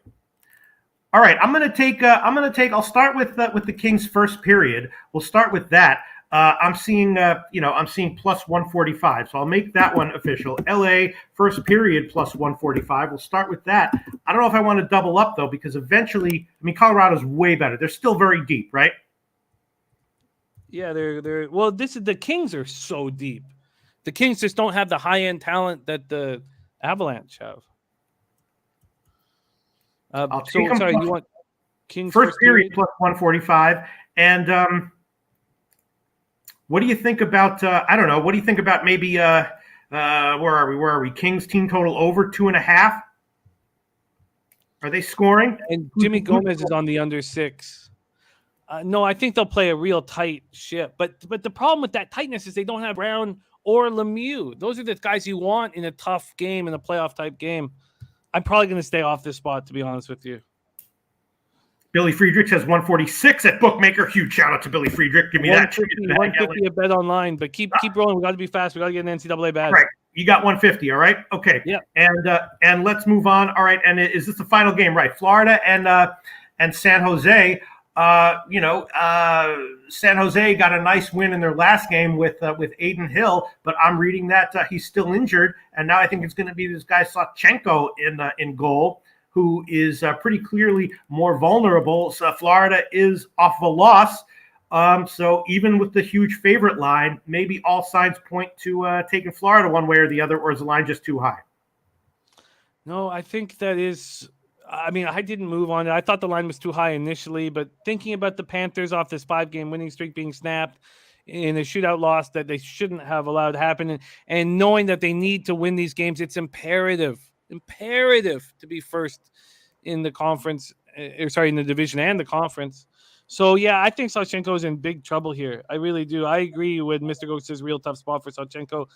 That's the first time the Panthers have been held under 3 goals, in 12 contests. So I think that Florida, and then the Sharks having 2 straight wins, home and home against the Kings, 4-3 at LA Thursday, 5-0 at home on Saturday, makes them probably feeling good about themselves. So we know this team's not going to make the playoffs. So, and Slatsy's on the Panthers team total over 3.5. It's a smash spot for him. If that's a smash spot, then the Panthers win on the puck line. Right. So, right after all of this talk, do I want to add the Oilers and the Panthers on the puck line? Maybe. I'll need to think about it a little more. Very, very tough. I'm even seeing a Panthers -2 at plus 150 on. And look at Currency. He's on Florida -2.5. Oh shit! What's he getting there? He's getting. I'm not sure. He'll let us know. It is San Jose. Are they giving up on the season here? Well, obviously not. They played pretty well against the Kings. Right, but that was kind of a whatever rivalry. I don't know. I agree with you.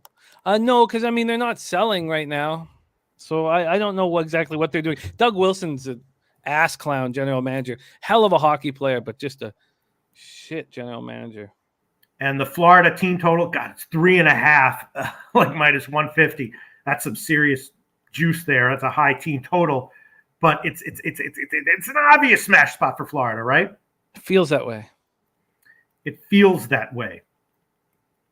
The Florida is legitimately that good, aren't they? Yeah. Are they? Well, they lead the NHL. They score 4.12 goals a game. Yeah, Florida -1.5 is -104 at Pinnacle. Yeah, it's plus 100, I believe, at Bet365. Plus 100. Yeah? Yeah. All right, I'll take that one. -1.5 plus. You can give me 100? Yeah.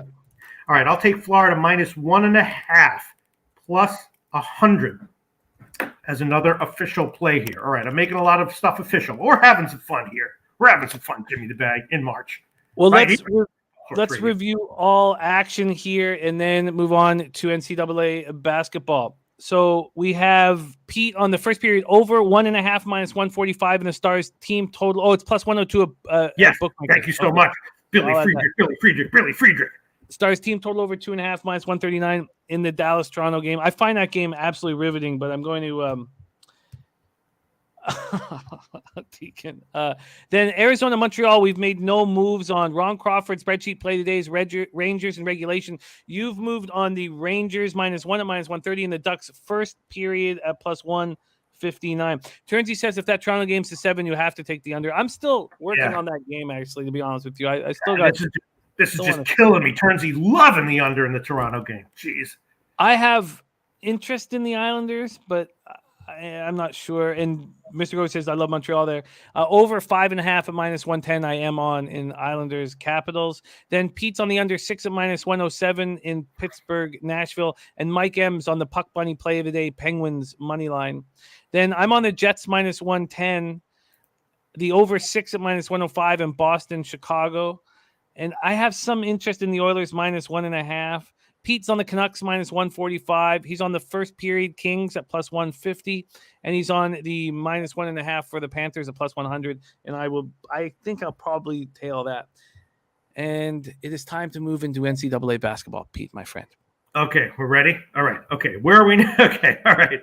Damn, NHL. So many borderline picks I wanted to give. All right. College basketball. Do you want to add? If there's some things you want to add, I mean, we can. Varlamov is in. I'll look at it at the end of the show. Jimmy the Bag. I guess we got to move on, right? Turnsy saying Jimmy being in Toronto over the weekend, the pigeon population out of control. We need to go to war. That's what he says. All right, we start with the NCAA tournament. That's where we are going to get things started here. We're going to go in the NCAA tournament just for the 2 play-in games tonight. Then we're going to move on to the NIT, 11 games in the NIT, and then we're going to move over to the Basketball Classic. After that, we're going to do a very quick run-through of the first round of the tournament led by none other than Pistol Pete Loshak. We start at 6:40 p.m. Eastern. Let me move over. Here we go. We start at 6:40 p.m. Eastern, Midwest region, first 4, number 16 seed Texas A&M Corpus Christi Islanders, 23-11 on the year, versus number 16 Texas Southern Tigers, 18-12 on the year. We are in Dayton, Ohio for this. And a huge move towards Texas Southern. They open up at -1.5. They're all the way up to -4 at PointsBet and Bet Rivers and Sugar House. From a total perspective, this total opened up at 136. It's dropped a half point to 135.5. Corpus Christi makes a tournament for the first time in 15 years. They did it by defeating Southeast Louisiana 73-65 in the Southland Final. They shot 46.7% from the field, out rebounded the Lions 37-25. The Lions were not a very good squad this year. Texas Southern made the tourney by beating up on Alcorn State 87-62 in the SWAC final. They shot 55.7% from the field and held the Braves to just 28.3% shooting. They feel good about themselves, and now the market is following suit. Pete, take it away. The first 4 play-in for the 16 seed. Well, I took the first half under. I got 64. It's down now to 63.5 at Heritage and 63 at most other places. So, I guess that's a good sign. I will tell you, I beat a lot of moves. There were a few moves that I bet that I didn't beat. This is one I did beat by a little bit. First half under. I like the full game under as well, but, who knows what shenanigans will happen at the end. OT is very much a possibility.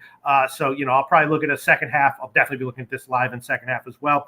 But I did bet the under a little bit and bigger. I bet the first half under at 64. Last year's Texas Southern game went way under with a similar total, and the first half went under there as well. So I like the under, full game, first half, and I bet first half a little bit bigger. I'll be looking at this live and for possible second half betting value. And I guess I will. I guess I'll give the first half under as an official play. Maybe I'll go with my initial line at 64, which at Heritage is -121. Let's see what Pinnacle has for 64. Wow, it's 131. Wow, yeah. I like the first half under. Just for my, emotional sanity, I'll buy up to 64 -121. I got it at 110, but that's an official play, and that's what I bet. Yeah, it's 63.5 -108. Billy Friedrich looking, but I understand the 64 look here. That's a bookmaker, and then if I'm to believe what I'm seeing here on Sports Insight, 16,152 tickets in. Clearly, the 56% of tickets with 77% of cash on Texas Southern. We see the big move here, but they make it sound like this over is being hammered. 66% being hammered by what? Sharps? Well, it can't really be sharps because the line's not moving enough. 66% of the tickets on the over, 99% of the cash. At least it's strange. I wonder if that will update or something because the line's not moving. So, well, part of that 1% on the under was me. So take that for what it's worth. Once again, these are everything that I tell you that I bet is a lock that I bet it. So what can I tell you? I'll share my and bets with you. I get it. And the market's moving towards your side of things, making the over even more appealing for gamblers. So very interesting start. So Pete is on the first half under 64 at minus 121 in the Midwest region. First 4. Okay. And Trusty liking the under. I like the full game under as well. And I did bet that one. I don't know. I don't know if I want to double up on unders in this one, but I did bet the under too. All right, let's move over to the East region first 4, and this is a big one. For the 12th seed, Indiana Hoosiers, 20-13 versus the Wyoming Cowboys. And man, did the Hoosiers look good. They defeat Michigan, open the Big Ten Conference tourney. Then they shocked number 1 seed Illinois 65-63. They looked very strong in the semifinals, took Bohannon to hit a 3 with 0.8 seconds left. To give Iowa the 80-77 win. And we're going to have a ton of action on this game as well. We have Indiana opening up as, wow, they're saying that it's flipped. That initially, I don't know if it's, I'd have to look it up and see if this is real. But on the Action Network, they're saying Indiana opened up as 3.5-point dogs. No. Okay, because they're saying it opened at 3.5-point dogs, and they're now 4-point favorites. Nope. Okay, so that's what it didn't make sense to think there'd be a 7-point move on this game, or that Wyoming would even open as favorites. This total opened up at 135.5. Again, I'm just going with what they're saying here on the site, and down to 132.5. Take it away, Pete. Hoosiers, Cowboys. All right, you see a lot of games like this in the NCAA tournament. Teams that are reliant on the 3 and good at it, and a lot of times these tournament games come down to just whose 3s fall, and that's the situation here. This is Wyoming is a very tricky game. They have a weird offense that might be a little bit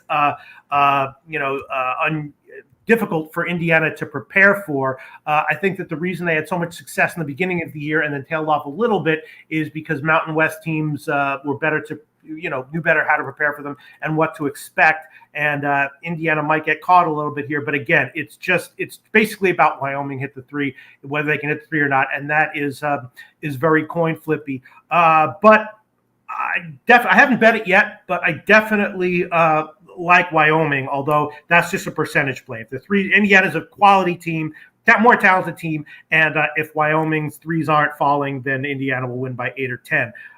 But I think that Wyoming +3 is +4 is definitely a play. I'll probably be on that a little bit, but it's something that I'm going to be looking to bet live. If the game starts and and Wyoming's hitting everything from the outside, maybe I'll live bet Indiana. If they start off and they're 1 for 7 from 3 or something like that, take a shot with Wyoming on a live bet, and the same goes for the situation at the half.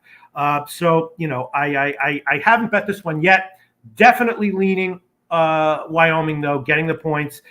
Indiana also in a game like this, free throws are going to be a big deal, as is the case in many of these games. And Indiana's not great at hitting free throws as opposed to some other teams. And Wyoming's better free throw shooting. So, Indiana's more talented team, definitely leaning Wyoming here, and probably will wind up with a bet on them one way or another, whether it's pregame, live, or second half. Well, I'm going to go over the cash here because we have 23,895 tickets in, but big shout out to El Dorado Custodian. Says good vibes, brother. Much love. And a $50 dono. El Dorado Custodian, thank you so much for your support. My man, respect. And he says, good morning. That fires me up, El Dorado Custodian. Thank you so much, man. We will never sell you anything here. We just want to win together, and it means a ton that you support us like that. So big thank you to El Dorado Custodian. All right, so Mike M says the Twatter jinx spot. I know Jimmy doesn't believe in those, but I sure as hell do. Let's take a look. We have 71% of the tickets on Indiana and 85% of the cash. Wow. And then, interestingly enough, on the total, 40% of tickets on the under and 92% of cash on the under. And we've seen it drop 3.5 points. Wild. Andrew G says, entire world on Indiana. Haven't heard anyone on Wyoming. Really? I would have assumed that that most people who think they're smart, which I would consider myself as one of those people, would be on Wyoming. Really? Entire world on Indiana. Is that true? Looks like it. Well, I mean, 71% of the tickets, 85% of the cash. Huh. Okay, so at this point, that's going to be a live betting situation for Pistol Pete. Yeah, and but I can imagine that more money's going to. I think we're going to get an even better number on Wyoming if we wait. No, it comes down to threes. Cab spanking the bookies says, I agree with Pete, which is why I'm on Indiana. It's just, Wyoming has a very unorthodox offense. They're a weird team, so expect the unexpected with them. But, Indiana struggled a little bit down the season as well. They were kind of up and down, and, they got talent, they got length and all of that. But in a tournament game like this, Wyoming is well coached, a little bit unorthodox. They hit free throws okay. Getting 4.5 is definitely the way that I would go. What can I say? Billy Brisbane, who has his feet on the ground in San Antonio as we speak for Pubapalooza. NCAA play of the day is Indiana first half money line. Mike M says Indiana first half under spots. Indiana shuts down that 3. All right, that is the 2 play-in games, Pete. Let's move over to the NIT tournament. That is up next. We start at 7 p.m. Eastern. The Princeton Tigers, 23-6 on the year at VCU Rams, 21-9. We are in Richmond, Virginia. Princeton lost in the finals of the Ivy League tournament to Yale 66-64, and it was a hell of a basketball game. VCU lost in the quarters of the A10 championship to eventual champion Richmond Spiders 75-64. It looked like a bad loss at the time, and then Richmond made them feel better about it. We have Princeton opening up at +6, now have them at +7, and this total is shot up from 138 to 141.5. Take it away here, Pistol Pete Loshak, Princeton, VCU. Right. Sorry. And Craig saying Wyoming struggled, not Indiana. Yes, Wyoming did. Indiana was more up and down is what I meant. They sometimes go, ice cold from 3, but they are a well-coached team and more talented. All right. So Princeton and VCU, right? Yes. Okay.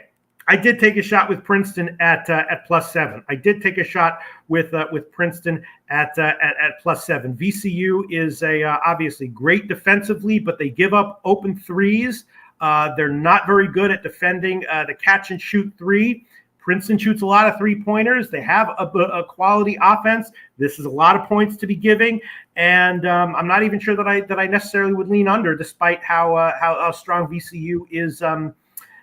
Defensively, I think Princeton is well constructed to do okay against VCU, better than some other things, and Princeton's a little bit vulnerable defensively as well. So VCU will probably get some points for themselves. I didn't bet the over for sure. I'm not going to touch the total here. I did bet Princeton at -7. They have a motion offense, and they shoot at a great rate from the perimeter. They don't turn the ball over, and I think that matches up relatively well with VCU, better than other teams who are much more vulnerable to being destroyed by what VCU does very well. VCU, I think they've gotten a little lucky guarding the 3-point line. Princeton can hit from 3, and 7's kind of a lot of points. I know it's a road game; it's not a neutral spot. Princeton has been fine on the road though, ATS this year, and I took a shot with Princeton +7.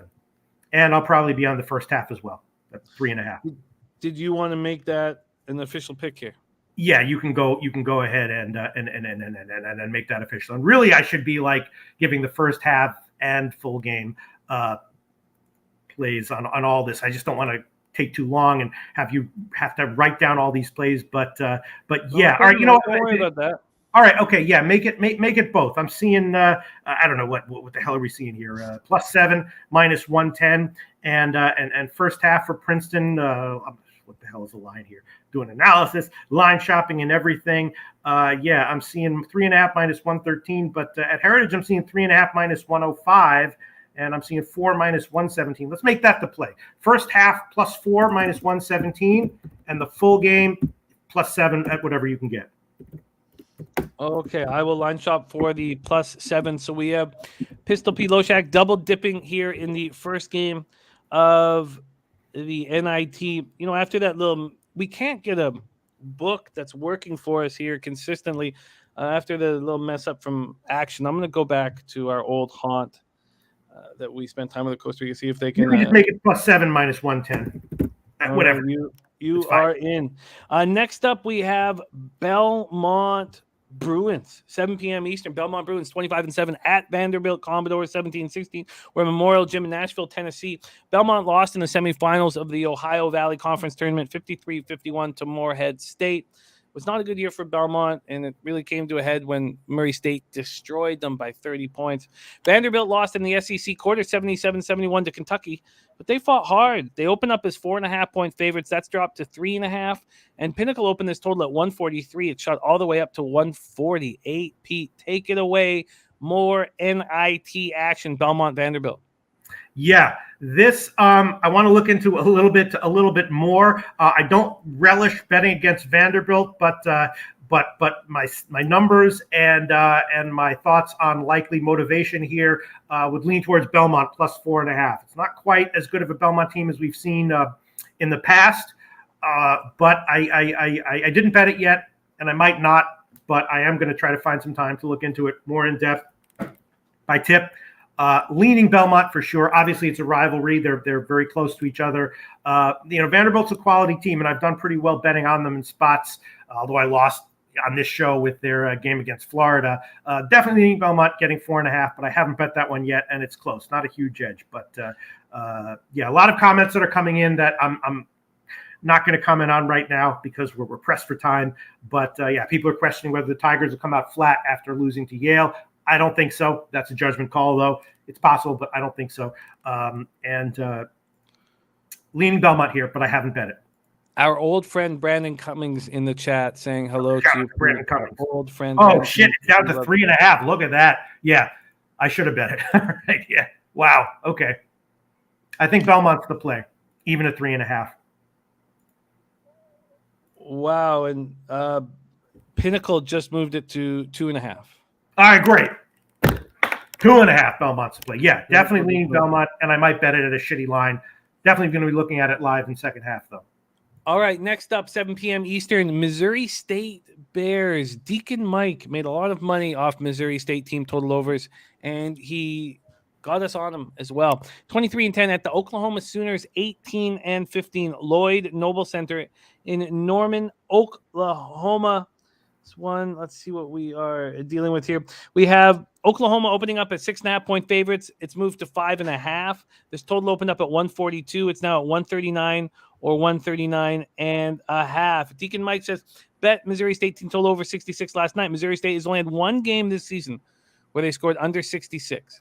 Oklahoma, a tougher team in a tougher conference, but like the stats, and I am in, says Deacon Mike. Mm-hmm. Missouri State lost a heartbreaker in the Missouri Valley Conference semis, losing 79-78 in overtime to Drake.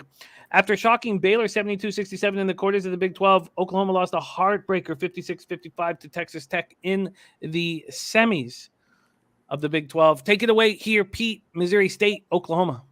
This is a classic game where people are talking about, motivation is probably the key handicapping factor when it comes to these tournaments, including the NIT. And what is Oklahoma's motivation going to be here? I don't know. They were, of course, at one point in the season looking like a shoo-in for the tournament. Huge start. They had big wins, Florida, Arkansas. But then, the tailspin happened. We saw that with Xavier. We'll get to that in a moment. But the similar thing happened to Oklahoma. Oklahoma has some issues. They struggle with efficiency on offense all season long. That's been a problem for them. My thought was maybe a shot with the under, although I know that some advanced analytics are liking the over here.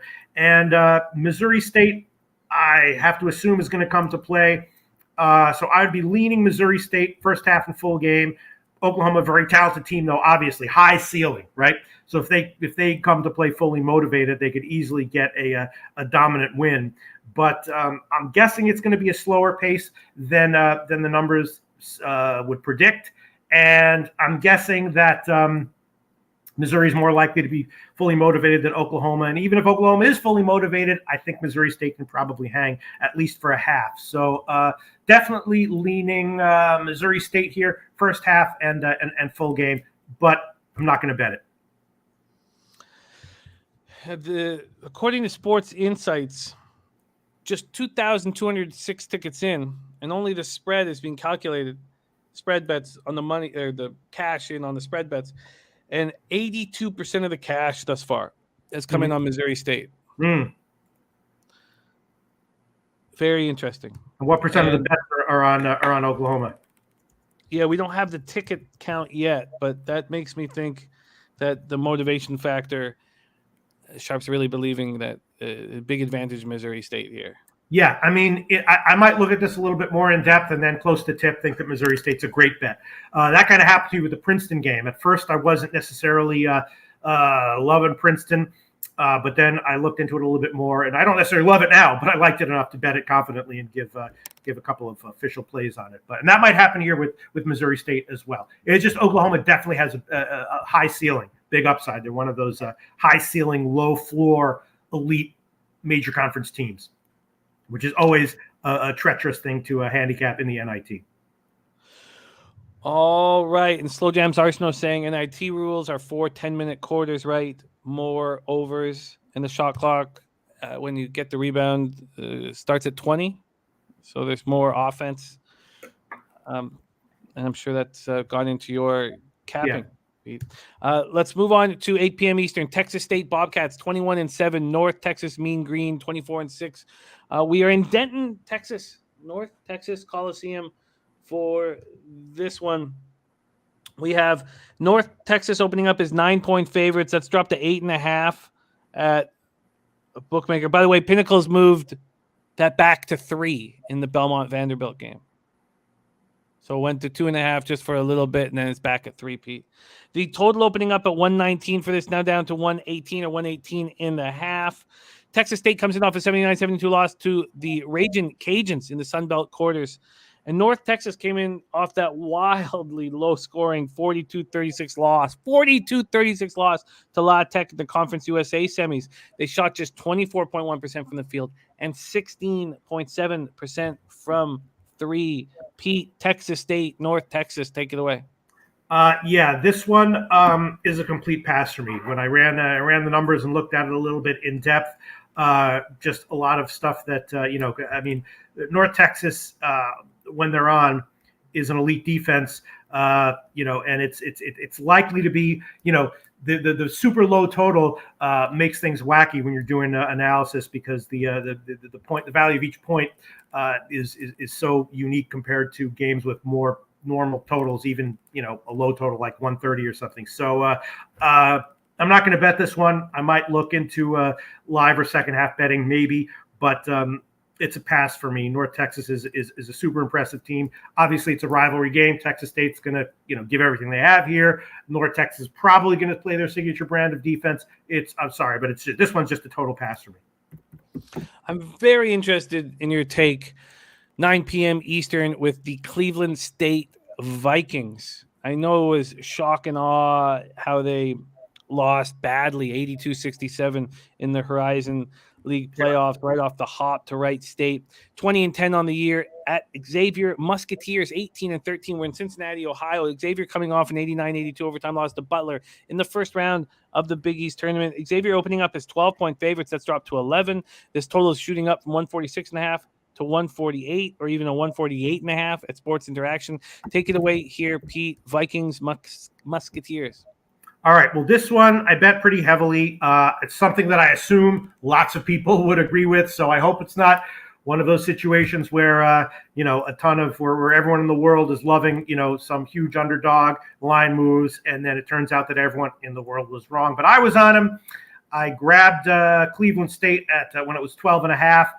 I grabbed the team total over, and I got 69, and I grabbed the first half at +6. Yeah, now it's down to 11. Although the team total is now down to 68.5 at Heritage, and it's basically anyone who follows college basketball somewhat closely knows that Xavier pretty much collapsed. The fans are chanting for the coach to be fired.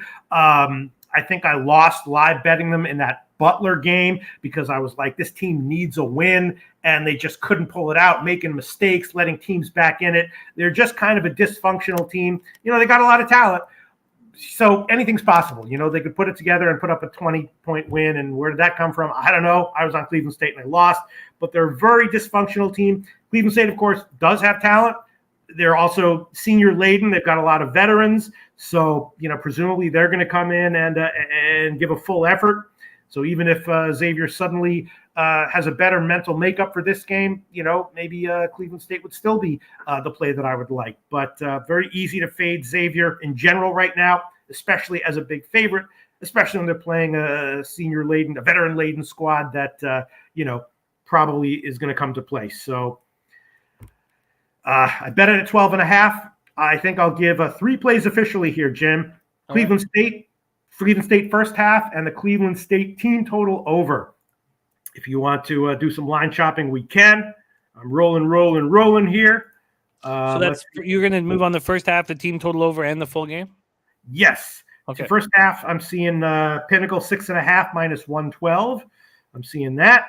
Probably there's better stuff other places. Let's see. Sure. That was the team total over 67.5 minus 112. I'm seeing Cleveland State first half at Pinnacle plus 6.5 minus 112. Sorry, my bad. 6.5 minus 112. Plus 6.5 minus 112. Okay. Full game. What do you got for me? I'm seeing 11s everywhere, right? Yeah, I'll see what I can get you on the 11 here. I'll try a couple different books. So why don't we just keep rolling, and I'll look. All right. I don't like that the team total is headed down, especially at Pinnacle. So that's a bad sign. But I'll make all those official. Cleveland State first half, Cleveland State full game, and Cleveland State full game team total over. Okay. Again, who knows what's up with Xavier? But I think it's a good bet to fade them. So the team total over 68.5 is at plus 100 at Pinnacle. Yeah, don't like the fact that, I bet it at 69, as long as we're being honest here. But so I don't like the fact that it's headed down. Not exactly sure why, but, Yeah, Chris Carter said, end of the Butler game was ugly. Yeah, I was like, all right, Xavier's in free fall, but I'm going to live bet them to pull out a win. And I got burned on that one. So, but that's not why I'm betting against them here. It's a huge spread, and I took it. And you can get a plus 11.5 at minus 115. I'll take it. All right, plus 11.5. Thank you, Billy. Plus 11.5 minus 115. And Sam I am is listening while driving. Drive safe, Sam. We move on to 9. Thank you for listening. Can I get Billy Friedrich a dono somehow? I want to do that. Yeah, Thank you, Billy Friedrich. Hell yeah. And then the team total. What do you got? 68.5 plus 100? Right now I do, but I'm going to check a couple different spots, see if I can beat that. Okay, let's move on to 9 p.m. Eastern. Alcorn State Braves 17-16 at Texas A&M Aggies 23-12. We are at College Station in Texas for this. We have Texas A&M opening up as 20.5 point favorites. It's moved to 19 everywhere, 18.5 at Pinnacle. Total opening up at 137.5. It's up to 139.5 or 140. Alcorn State comes in off that ugly loss in the SWAC tournament final to Texas Southern that we spoke off the top for the seed 16 playing game. They lose 87-62. Texas A&M looked excellent. How good they look. They defeat Florida 83-80 in overtime. They shock Auburn 67-62, then beat Arkansas 82-64 before succumbing to Tennessee 65-50 in the SEC final. Take it away here, Pete. Alcorn State, Texas A&M. All right, this total was all the way up to 141 last I saw, but now it's down to 139.5. But have no fear, your boy PD Pete got 138 under. I took that. I took under 138. I also took Alcorn State plus the points and the Texas A&M team total. That line move I beat. I got 80.5. Now it's down to a 79. I took under 138. Not exactly sure why it went up to 141. Now it's back down again. But, I like Alcorn State here. Texas A&M, an excellent, awesome team. But, the Texas A&M's got to be pissed about making the tournament. I think they're going to, try to do well in the NIT, but not sure they're going to be, fully motivated to beat Alcorn State by 20. Probably just get out with a win and then see, do what they got to do in the next round. So I took the under, got a horrible line, took the Texas A&M team total under, beat that move, and I like Alcorn State as well, plus the points. And I'll make. I'm not sure what's going on with this total. It's all over the place. But at the very least, I'll give Texas A&M team total under as an official play. I'm seeing 79 minus 105 at Heritage, and at Pinnacle, I'm seeing 80.5 minus 126. Okay, I'll let you line chop around a little bit, but I'll take Texas A&M team total under. I'll make that one an official play. I bet the under at 138. That might have been wrong in light of how the line has moved. And I like Alcorn State as well. I like it less as the line keeps going down, but even at 19 or 18.5 or whatever it is right now, I would still be leaning Alcorn State and Alcorn State first half as well. Okay, so I'm gonna see if we can get you a better line for the Texas A&M team total under. I will do that as we talk about our next game. 9 p.m. Eastern, Oregon Ducks 19-14 at Utah State Aggies 18-15. We're in Logan, Utah for this one. Oregon's late season swoon continued with an 80-69 loss to Colorado in the Pac-12 quarters. Let's pull up the action here. Utah State opening up as 4.5-point favorites. It moves to 4, now 3.5. This total opened up at 143.5, it's up to 144.5 or 145. And interesting, Billy Friedrich says the under 139.5 at minus 110 is current at Bet DSI for the spot we were just talking about in Texas A&M. Utah State had their 2-game winning streak snapped in a 53-51 loss to a tough Colorado State squad in the Mountain West quarters. Slow Jam says not that long of a trip for the Ducks. Take it away here, Pete. Oregon, Utah State. This is another one where you're handicapping motivation. Oregon is a quality team, although their star is, I think, going to be out. I'm assuming that he's out. The last I checked, Richardson. Last I checked is that he was expected out, not expected to play. I'm assuming he's going to be out.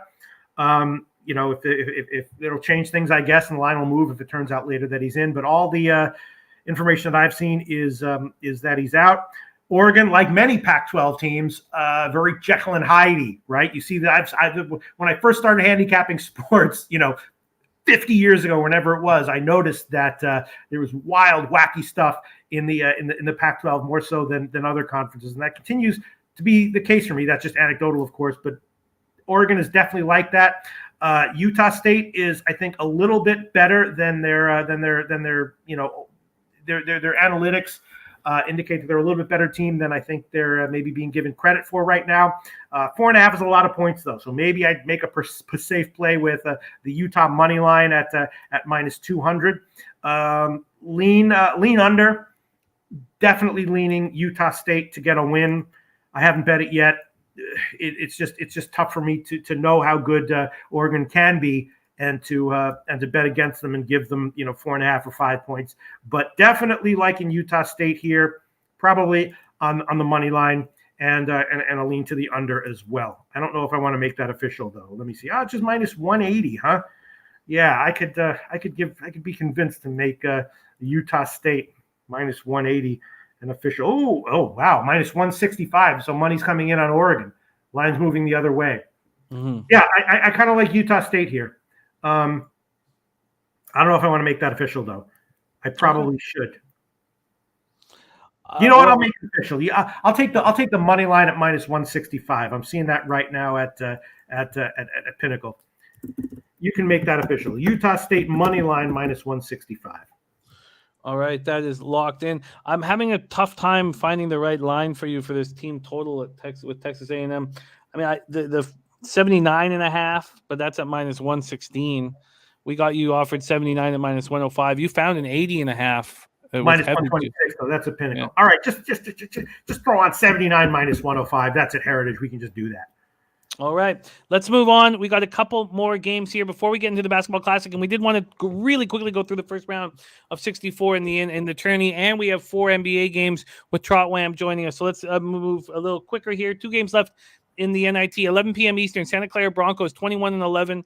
Washington State Cougars 19-14. We're at Friel Court, Beasley Coliseum, Pullman, Washington. Let's see what we have here. We have Washington State opening up as 2.5-point favorites. It's moved to 3, heavily juiced 3 at Pinnacle and 3.5 at other books. And the total just sitting at 150. When I take that back, it's moved to 152.5 at a couple books here. And Santa Clara comes in off that tight 75-72 loss to St. Mary's in the WCC semis. Washington State had their 4-game winning streak snapped in a 75-65 loss to UCLA in the Pac-12 semis. Take it away here, Pete. Santa Clara, Washington State. Yeah, look, I took the over at 151.5. When the show started, I saw it was 154.5. Now I'm seeing it's back down to 151.5. So I don't know who's right, but I took up the over. Santa Clara, obviously, is a fast-paced, high-scoring team. Washington State, in general, is not, but they can be drawn into higher-scoring games. We saw what happened with them against Winthrop earlier this year. I think that the year-long stats for them are indicating that they prefer a slower pace because of what they did during the Pac-12, regular season. And again, this could be a 67-64 game, and Washington State could control the pace and play a slow pace. And if that does, I'll just eat the losses because I bet appropriately with my bet size, but I did take a shot with the over. I also think Santa Clara is a live dog here.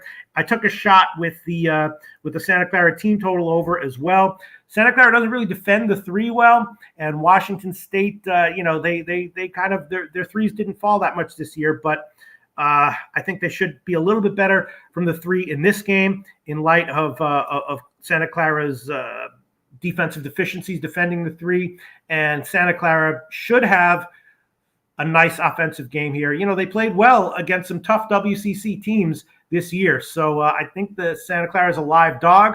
I bet the over. At first, that looked like a great bet. Now maybe not, and I bet the Santa Clara team total over as well. I got 74.5, and now it's back down to 74.5. So. Jimbo, let me see. Should I make some official plays on this one? We gotta hurry. We gotta hurry, right? Yeah, but I don't want to push you into it. I mean, it's your call if you trust it. I mean, we track everything here, so. Yeah, I'll we can throw on the Santa Clara team total over. I'm seeing 74.5 right now. What do we got? Let's 74.5. 105 at Heritage. Pinnacle, I think, is a little higher. I should really be checking William Hill that has, very nice off-market lines for some of this stuff.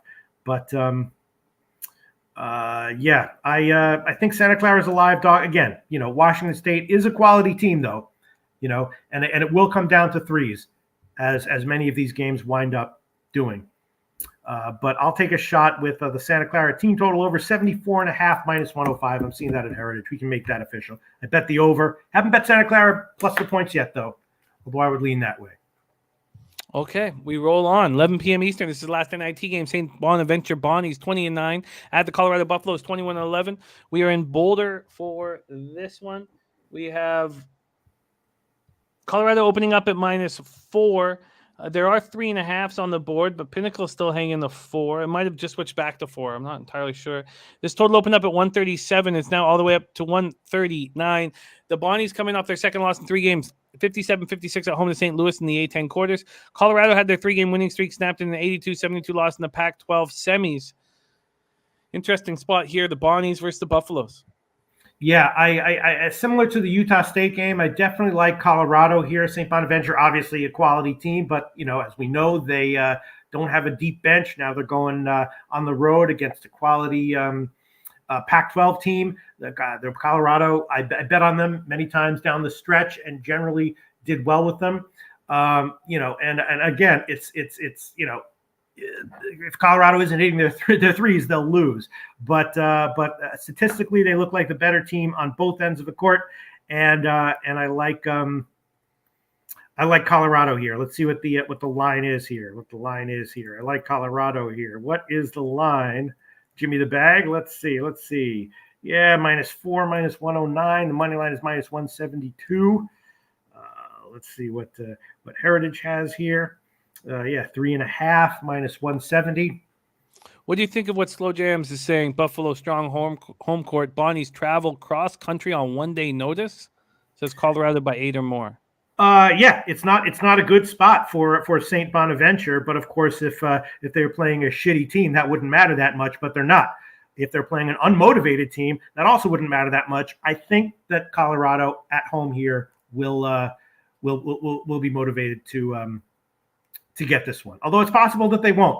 But Colorado has a nice advantage on the inside. They're good from three on both sides of the court relative to St. Bonaventure. St. Bonaventure has extreme talent in their starting five, no question about it. But I like Colorado here, and I'll make it official. Jimmy the bag. Should I take Billy found a 3.5 at -108?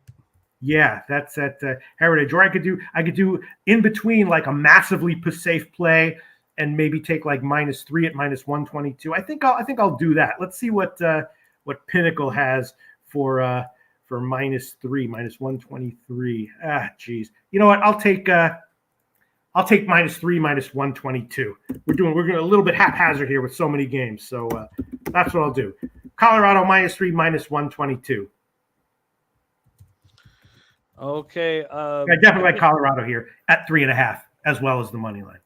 I just asked Wham if we can push him back 15 minutes, so that's okay. Good news for you, Jimmy the bag. I have nothing on the other two college basketball games because the lines didn't come out until this morning, so I didn't even look at them. So we can skip those. Okay, so South Carolina upstate. Skip them. Skip them. Okay, we're going to and the NCAA tournament. We can skip that too if you want. I have a few bets I've made, a few opinions, a few thoughts, but we can skip that if you want. No, this is our only chance to get them from you because we're going to be breaking them down, throughout the week. So we would love to get an idea of how you are hammering. All right, sure. The tournament. And as well, don't forget that we have a bracket group for Pub Sports Radio right now. Yes. That link is on our Twitter. As well, I'll post it in the YouTube chat right now. And we're doing one for a little Moneyola. Jim was correct. People like to gamble here at Pub Sports Radio. So we're doing $50 entry fees. Pub Sports Radio bracket challenge. It's going to be a good time. Please join. And if you want to join the money one, please DM me. And I will set you up with that. And you can DM me the money. And Pete. Mm-hmm. Yeah. You...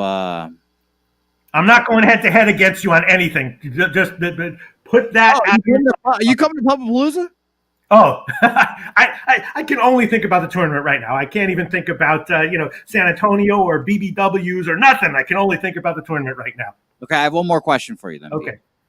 Do you wanna come on and say, hey, plays this year for baseball? You wanna talk baseball with me, Pete? Sure. I barely even remember what baseball is right now. Later, Pete. Later. You got plenty of time, Pete. Definitely. Sure. Absolutely. Look at that. Jimmy, right? Nuclear war before baseball season. Who the hell knows? You know what I'm saying? I just smoozed Loshak into that. He wouldn't have done that without some smoozing up, some buttering up. You got it. You got it there, Jose Bouquet. It's easier to schmooze, Jose, when you're in a nice studio, and not on your sleeping bag. Actually, Billy and Big Show are here too, as well. Nice. Right, I've got them as well, so maybe they'll make an appearance as well on Betting with the Bag. Who knows? Hey, Jimmy the bag. Billy Friedrich found Colorado -120. Shout out Billy Friedrich. I wish I could give you a dono. -3 at -120. All right, we are in business. Let's move on to the quick run through of a bracket. Jose, do you have a bracket to fire up there? I could share a screen perhaps, and like I said, Pete, I would love for you to do a whole bracket on air. That's what I sure. I haven't done bracket stuff yet. I've just looked at the first round lines. So do you want me to better? Makes it shoot from the hip, Pete. Come on. Perfect. Okay, let's do this because we got to be quick. We got NBA coming up next. Which region did you want to start with, Jose? Give me 2 seconds and I'll believe with you. Pete, start with some opening bets. Yeah, you want me to just go down the games and tell you, because I haven't looked at all of them in depth as far as from the betting perspective is concerned. I've made some bets and then I've done some other more in-depth analysis. So I can just tell you all my thoughts and then we'll move on. How about that? I'll just go down the card here. That sounds great. Which region did you want to start with? I'll just start with the not. I won't do it region. I'll just do it game by game and see whatever pops into what I see, and then tell you what I think. Okay. Okay. Okay. What are you going to use, like a list wise, so I can follow along? That's why we. I'm just looking at Heritage, the Heritage games. Does Heritage not have it broken up in the East region, Midwest region, South region?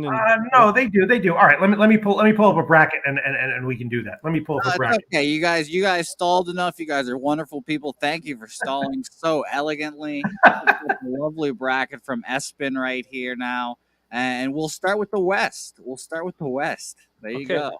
We are going to start with the West region here, and it is not that easy to see. Are we going to start? Is it Memphis, Boise State? That one I bet. Why don't I just go down game by, just whatever pops out, and then we'll go on. Okay. Sounds good. And I'll select them for you, Pete. All right. Yeah, I did bet the under in Boise, Memphis. That's a very interesting, fascinating game. Obviously, Memphis way more talented, but they're younger. And they're likely to be inconsistent. That's a game that probably will have live betting opportunities and second half betting opportunities written all over it. Boise State is the worst team, and they don't shoot free throws well, which is another knock on them. I bet the under on that one. I think I got 133.5. Do you want me to just go quickly, Jim? Yeah. Did you want to make any of these official and for me? Sure, you can make that official. And do you want me to just shout out whatever's official and you quote me a line? Yeah. Well, let's do that. Boise, Memphis, under. I think I got 133.5. So that was an official play. Too, please, Pete. Let me know who wins for your bracket's sake. Okay. UConn, New Mexico State. I did take a shot with New Mexico State at +7. I think it's gotten bet down a little bit. UConn, obviously an impressive team. I have a strong lean to the under on this one as well. And I did bet that one. I don't know if I want to make that one quite official though, yet. But New Mexico State, I will make official. I got it at +7. I'm not sure where it is right now, but of course, UConn, an impressive team. They let teams back into it, and New Mexico State should be able to scrap this one until the end. So I did bet that one, New Mexico State. Official. You can make that one official, Jimmy the Bag. Cool. And what I'm going to do is I'm going to do all the line shopping when this show ends. So I can get you the best lines and work through a bunch of books. But I'm going to write notes in the meantime. All right. Arkansas, Vermont is a very tough one. As you know, Jimmy the Bag, I'm kind of very high on Arkansas, but Vermont is not a team I want to be betting against. I think Arkansas advances. I definitely didn't bet them. I hate it when this happens, although it happens all the time in the tournament when there's two teams that I'm kind of high on, looking to bet on, and they are matched up against each other. And there's other examples of that as well. So I haven't bet this one. I'm sure I'll pick Arkansas to advance in my brackets. It's got live betting and second half written all over it, but Vermont is a tough team. This is one of those games got written all over it. Arkansas is going to be like down 8 in the first half, and people are going to be like, oh my God, could Vermont get the upset? And then maybe, Arkansas pulls it out late.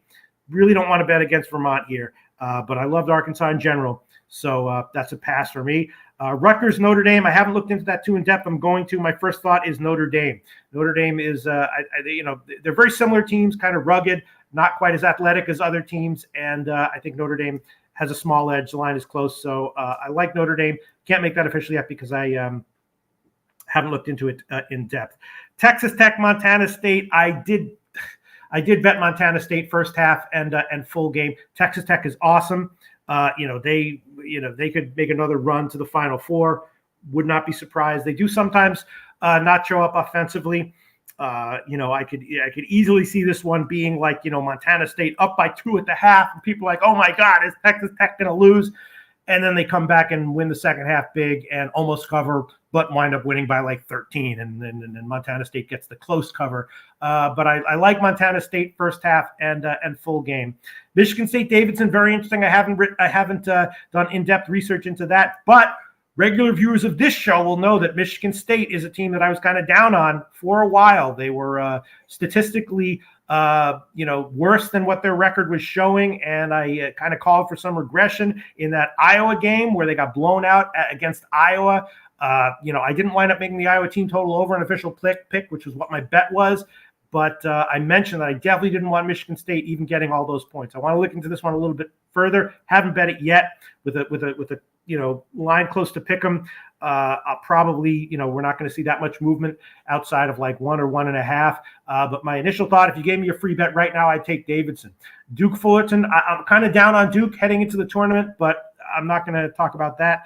Baylor, Norfolk State, not going to talk about that. North Carolina, Marquette, an interesting matchup. I'll probably have a play on that if I look into it more in depth later on. And it's also got live betting and second half written all over it.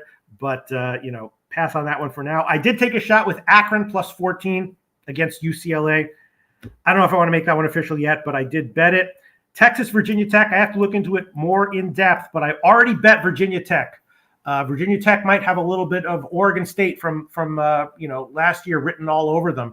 A team that did great in the conference tournament. I'll tell you, as long as we're being honest here, I bet North Carolina big against Virginia Tech in the ACC tournament, and obviously after that realized I was way on the wrong side of that one. So I like Virginia Tech here. Tech's a team that can underachieve, so I bet that one. And you know what? You can make that official, Jimmy the Bag. You can make Virginia Tech an official play, even though I haven't done my in-depth research. Murray State and San Francisco, very frustrating.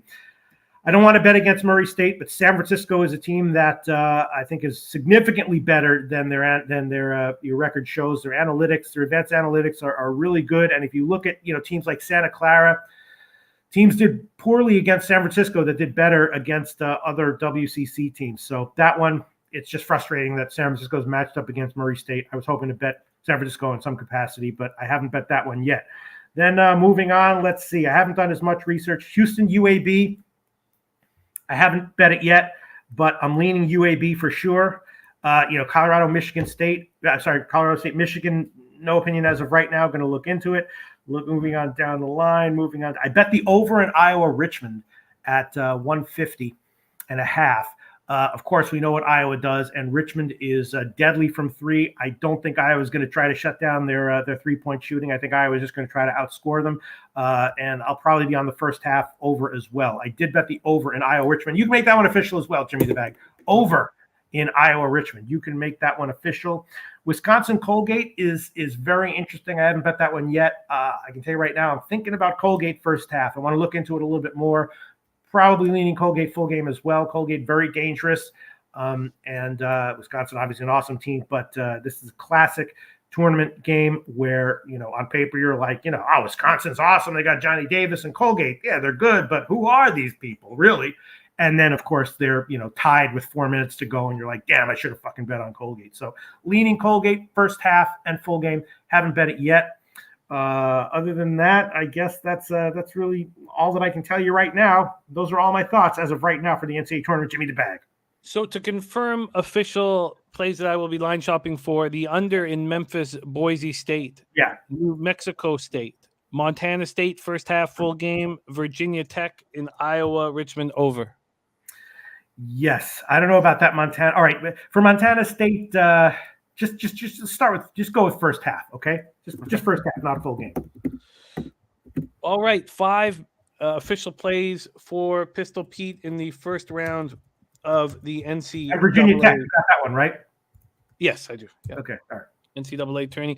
Great job. That was well done. It was very brisk, and that allows us not to have our NBA expert waiting too long. He's a patient man, a kind man, and an excellent capper, and he will be hanging out with us in San Antonio, Texas in no time. No time. My friend Erwin Barker, the late great Erwin Barker, used to hate when people would use the term no time, because he would say, when someone would say, your taxi will be there in no time, he'd said, well, then it's either here right now or never coming. Let's get to work. Let's bring him on. The star of Compton, California. Please welcome Lam Bam in the house. Trot Wam, how are you? What's up, my guy? What's up? I appreciate the intro. Love to be here. My favorite part of the week. Mine too. Mine too. Yeah, man. It's the part where I get my son situated with snacks and put a show on. I start putting down I'll start putting down these notes. Yeah. And Thanks as for you guys waiting. are talking, finalizing my car, I'm feeling good. It's March Madness, so you understand, right? Yes, Sorry, sir. we kept you waiting. Oh, no. I love you guys. Oh, I man. love you guys. Y'all already know. It's all love. Well, let's get to work. In big respect for your son, because my son can't do this.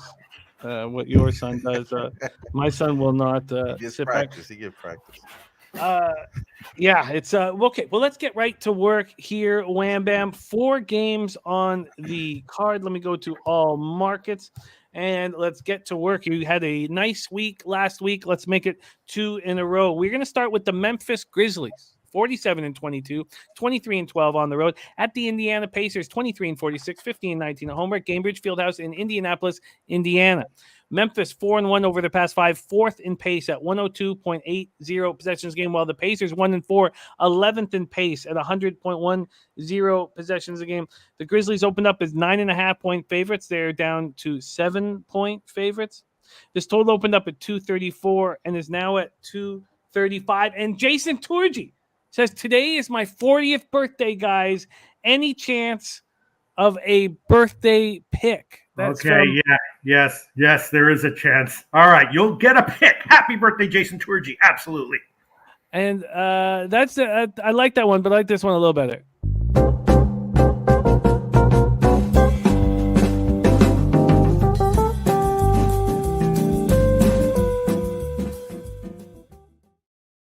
So Cashman19 says Ja missed the shoot around. Spenny said that earlier. Yes, it is interesting. A very, very big thing here about Ja. But let's break this down. First, let's just take a quick look at the cash flow in this spot. I think that will help tell the Ja story.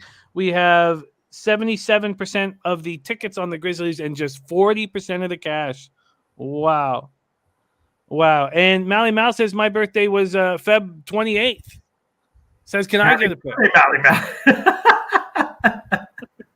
And 77% of the tickets on the Grizzlies and 40% of the cash. So the big bets have come in on the Pacers. 59% of tickets on the under. I don't have a number for the cash here. We have the Grizzlies coming off their 3rd straight win, 125-118 at the Thunder on Sunday. Dylan Brooks comes back from 27-game absence.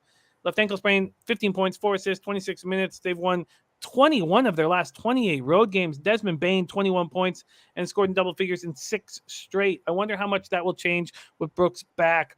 After defeating the Spurs 119-108 at San Antonio on the first half of back-to-back, Pacers lost a tight 131-128 at Atlanta on the second night.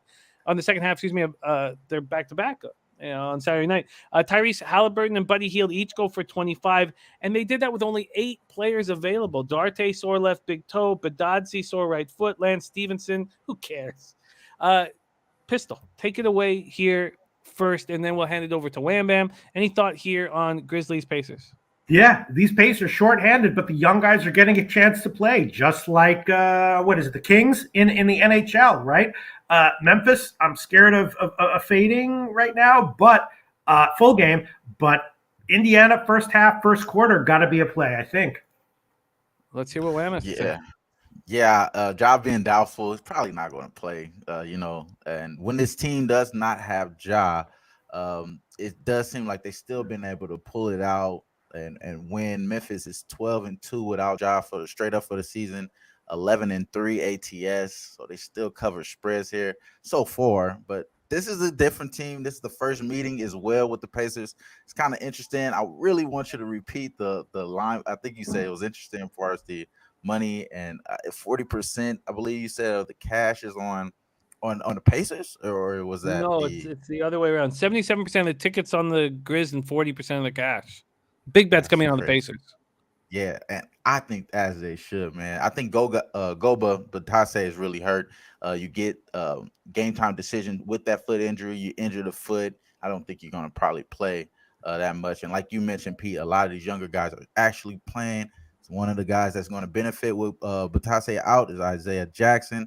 So this is going to be an official bet for me. Over 18.5 points and rebounds. This hit 5 of the last 6 games, especially with Batase out. Do like his double plus money as well. I did split the unit on this bet just to give y'all that disclaimer, but this will be both official bets for me. I did take the double at plus 400 at Bovada. I think When he gets about 27 minutes, last two games more, he had double last two games. When he had that, I think in this game he's probably going to get that. Even though Memphis is really good as far as rebounding, one of the top offensive rebounding teams as far as percentage wise and everything. And the numbers probably won't back it, but again, this is the first meeting. I think you get a little bit more energy being expelled, and without Ja Morant, you think these guys, try to fill it in. But I would say you hit right there, Jim, talking about Brooks, bro. Like Brooks being added to the lineup. Obviously, the coach loves him, saying he was really impressed how he played. 15 points in 25 minutes. Obviously, I think they probably loosen up the leash a little bit more, especially with Ja being out. But like you mentioned as well, I think Desmond Bane does take a little bit more of a backseat, even though he's been cooking, bro.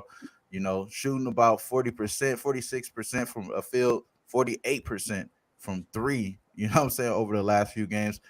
Desmond Bane been killing, bro. But I think the Pacers probably are going to continue to do what they have been doing for the historical season. Probably winning this outright as well. They've won 7 of the last 9 meetings straight up. I wouldn't be surprised, man, and covered 4 straight as well for the Pacers. So I wouldn't be surprised if the Pacers do win this game. But I like Isaiah Jackson for the over 18.5 points and rebounds, minus 125 at FanDuel. I believe that's the best available, and the double plus 400 at Bovada right now. Isaiah Jackson. Double at plus 400, going for the big score. There is Iron Man Wham Bam. By the way, Puzzler saying Casey DeSmith confirmed for the Penguins. That's going to, and Reimer is confirmed for the Sharks, so they're not going with that youngster. And that's going to hurt the under for the Pens backers and that Pens. Remember, we were talking the Pens Predators. Yeah, it's that official. Yeah, that's all right. It happened. Yeah, it happens. And Lou Chase Fox saying under 238 looks tasty with Ja out. Rodney Barton took the Pacers plus 7.5 and leans to the under. And just Isaiah Jackson props for Wham Bam. Let's move on to 7 p.m. Right, just one quick. Memphis can be such a strong over team. Just Ja being out makes you think that their whole offensive scheme will change? Trot Wam? He's one of the most. He scores the most in the paint. They score average about 60 points in the paint. So that's being taken out of the game, of course. But I do think they have the guys to fill in. Tyrus Jones, for example, when he's out, I believe 9 games that he's played when Ja was out, he's averaging 6.5 assists, 6.6 assists. So he's going to be able to distribute the ball for these guys. As a serviceable backup. I think they still be able to score. It's just what Jimmy said makes a lot of sense as far as I've already seen it. Dylan Brooks coming in the lineup that throws the rhythm off for Desmond Bane. That could throw it a little bit off there. And I think the consistency for the Pacers will score. And I do like Tyrese Halliburton as well. I didn't mention that. I'm probably going to talk about it on the show today. But I do like Tyrese Halliburton over 9.5 assists. I think the double-double is a little bit less juiced than the 9.5. So that's the reason why I'm leaning in that direction. But I haven't bet that yet. That's the reason why I bring it up. All right, Jimmy, put 2 official plays for me. Indiana first half plus 4 minus 105. That's at Pinnacle. And full game plus 7.5 minus 110. That's just a market line. Wow, Pete double dipping. Okay, Pacers first half. What was that? Plus 4 minus 105. Okay. I like that. And full game plus 7.5 minus 110 market line. Very, very, very interesting there. Okay, we're going to move on, but we have double dips from both Pete and Wham. Wham on Isaiah Jackson over 18.5 points, rebounds in the double-double. Pete on Pacers first half and full game. Let's move on to the Brooklyn Nets, 35-33, 21-15 on the road at Orlando Magic, 18-5, 18-24 at home at Amway Center in Orlando, Florida. And Jalen Suggs ruled out. Gary Harris active. And RJ Hampton to start. That's the latest news from the Magic camp. Let's take a look at what we are dealing with here market-wise. Come on. Okay, here we go. Move over here to NBA. And here we go. Sorry, I'm going to try this because the Action Network has not been great so far. So we have Brooklyn opening up as 9-point favorites. That's moved to 10.5 with the Jalen Suggs news. This total opening up at 231 is now at 232 or 232.5. And look, I get it. that Orlando Magic, when any team starts paying you money, you start gravitating towards them. And Magic have just been covering and cashing. And do I really care that Suggs is out that much? Not really. I think that the Magic can be in this game. And after Durant goes for 53 against the Knicks in this high-profile situation, now he goes down to Orlando. Brooklyn 3-2 over the past 5, 17th in pace at 99.30 possessions a game, and Orlando 2-3, 13th in pace at 99.82 possessions a game.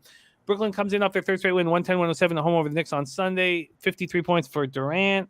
So they become the first team in NBA history to have multiple players post 50-point games over a 3-game span.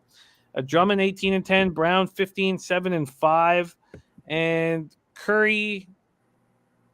He didn't play Sunday. It's possible that he returns. I don't know if anybody's got a heads up on that. Magic coming off that 161-14 overtime loss at home to the Sixers on Monday. This is game 3 of a 6-game homestand. And look, Jalen Suggs looked good in the first quarter before he got hurt, but I don't think this is a big enough loss. And a double-digit spread at home is pretty nice. What do you think, Pete, before we go down to Bam? Yeah, I don't love betting against the Nets on the road. And you remember last show, Jimmy the Bag, I was like, the Nets have got to be a great bet last show when they were just like a small road favorite. I didn't do it because people were like line suspicious. They wound up rolling. So I don't love betting against the Nets on the road, but this has got to be an Orlando play. And I think I'll make that official. Plus 10.5, minus 110. That's a market line, Orlando covering and got to be thinking that, and maybe lean to the under as well, but definitely Orlando plus 10.5. You can make that official, Jim. Makes sense to me, and I like the fact that I waited hearing the news of Suggs being out because now I'm going to get 1.5 of glory. It makes sense to me. What do you think, Wham? Yeah, man. I think the last time we were talking about Orlando, it was a good spot as well, and I was on the fence last week there. I think I'm not going to make that mistake here. Orlando Magic over the last 4 games only lost by, the point differential is about 4.75 as far as the negative point differential. They've been playing pretty good and been winning games against Minnesota, New Orleans. That Philadelphia loss in overtime is something I'm kind of looking at a little bit different there. They got the guys that's coming in out the lineup is kind of interesting. Like you mentioned, Jim. Brooklyn, though, on the other side, I think they are going to be able to get Seth Curry. I believe he will be in the lineup today from things that I was seeing on Twitter. I'm trying to relook at it once you said that. Trying to find the actual tweet that I've seen that. But for the most part, I believe Kyrie will play, of course, because it's on the road. And, like you mentioned, Pete, going against these guys on the road, it is tough. Don't get me wrong. But this Orlando's defense is a little bit better than what we've been seeing. They playing a little bit better. I like Mo Bamba. He did get a double-double, had a crazy game a couple games ago. This team, without Drummond, the offensive rebound is going to be suspect. So maybe he be able to get some of those good, looks there. They have two bigs down there with Wendell Carter and, Mo Bamba. I do like that look. I haven't bet this game here, but I really want to rock with you guys on this one because I made the mistake last game. My notes here tells me I should possibly don't really worry about the offense so far for the Nets because even though they've been playing with a lot of efficiency, number one in efficiency in the last 5 games, that can find themselves to digress without the motivation in this game. That's another line of the capping as well. It is the Magic. You are going to Orlando. You get the bad bubble vibes all over again. You just, ready to get up out of here probably, you know what I'm saying? So I think that's probably the best play here for sure. It's probably taking the Magic. I do think the Mo Bamba double-double is appealing as well because I think he has an advantage once you got Drummond, keying in on a Wendell Carter on the floor. So, they're going to run 2 bigs. And then also I think Markelle Fultz, when they dropped the assist prop for him, is going to be a good look. I think he had 11 assists in a short amount of minutes, about 18 minutes. I'm sorry. The game before that, he had 7 assists. I think if we get him in between there, be a pretty good look at plus money for Markelle Fultz if we get more usage out of him, of course. But I think he plays today. But I do like the Magic here. haven't made it a best hit, so I can't make this official yet. But this could be something I'm adding on for sure. We have two different looks here. Rodney Barton says Nets host the Mavs tomorrow. Do they really care about this Magic game? And then Mike M says straight field spot after fading the Nets last game. They smashed tonight. Team rallies around the $50K fine for Kyrie. Want to kick the shit out of everyone right now. That's what Mike M says. And it does feel it's fishy that the books would offer us this 10.5. I know that sucks out, but it's like they're begging us to jump on the Magic here. But I still want to do it. And, I think that Brooklyn fans should hope that the vaccine rules stay forever because it's the only way Kyrie will be healthy come playoff time. So China Doll is going to get hurt if he plays 50 or 60 games. So, look, I want the Magic. I do. But I'm going to take a really hard look at it because I feel like they're begging me to be on the Magic here. THC's Rizza says Magic or nothing. Paulie Walnut says exotic backwood. And for Show Cash talking about Andre Drummond 18 and 10 last game. Well, we've seen what Bamba can do in situations like this, and he's becoming a very good player, I think. Let's move on. Well, wait, make my play official, Jim. Orlando. Okay. You're in. Pete is on the Magic plus 10.5 minus 110, and I'd like to jump in as well, and we'll see I'm almost there too. Yeah. And actually, can you give me the first half plus 6 minus 109 as well? I can. So first half. I like that Mo Bamba double too, man. I like him a lot. Good player. First half plus 6 minus 109, full game plus 10.5 minus 110. And Sammy B says, save your money, Jimmy.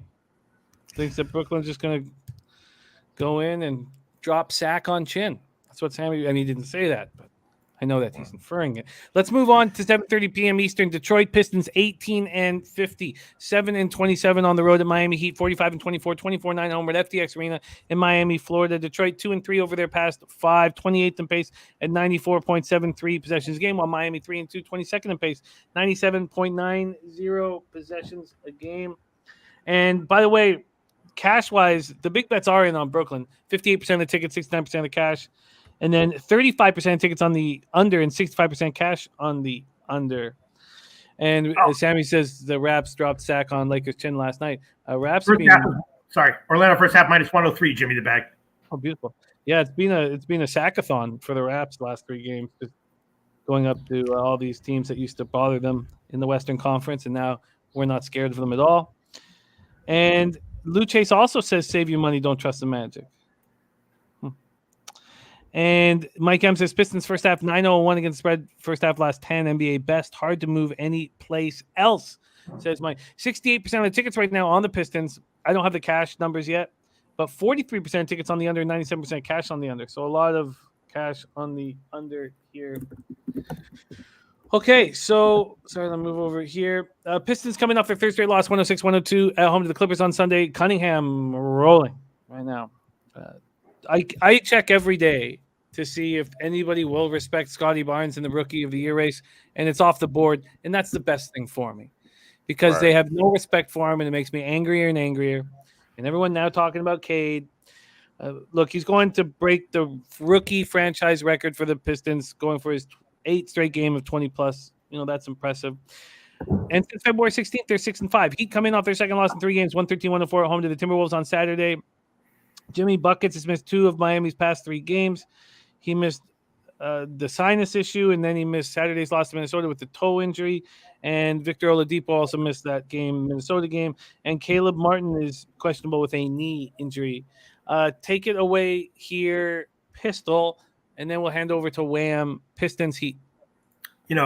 Detroit is obviously covering, although they do fade against quality teams in the fourth quarter. So I don't want a full game, but I think, first quarter plus 4.5 and full game and first half plus 7.5 are pretty obvious plays, I think, right? No?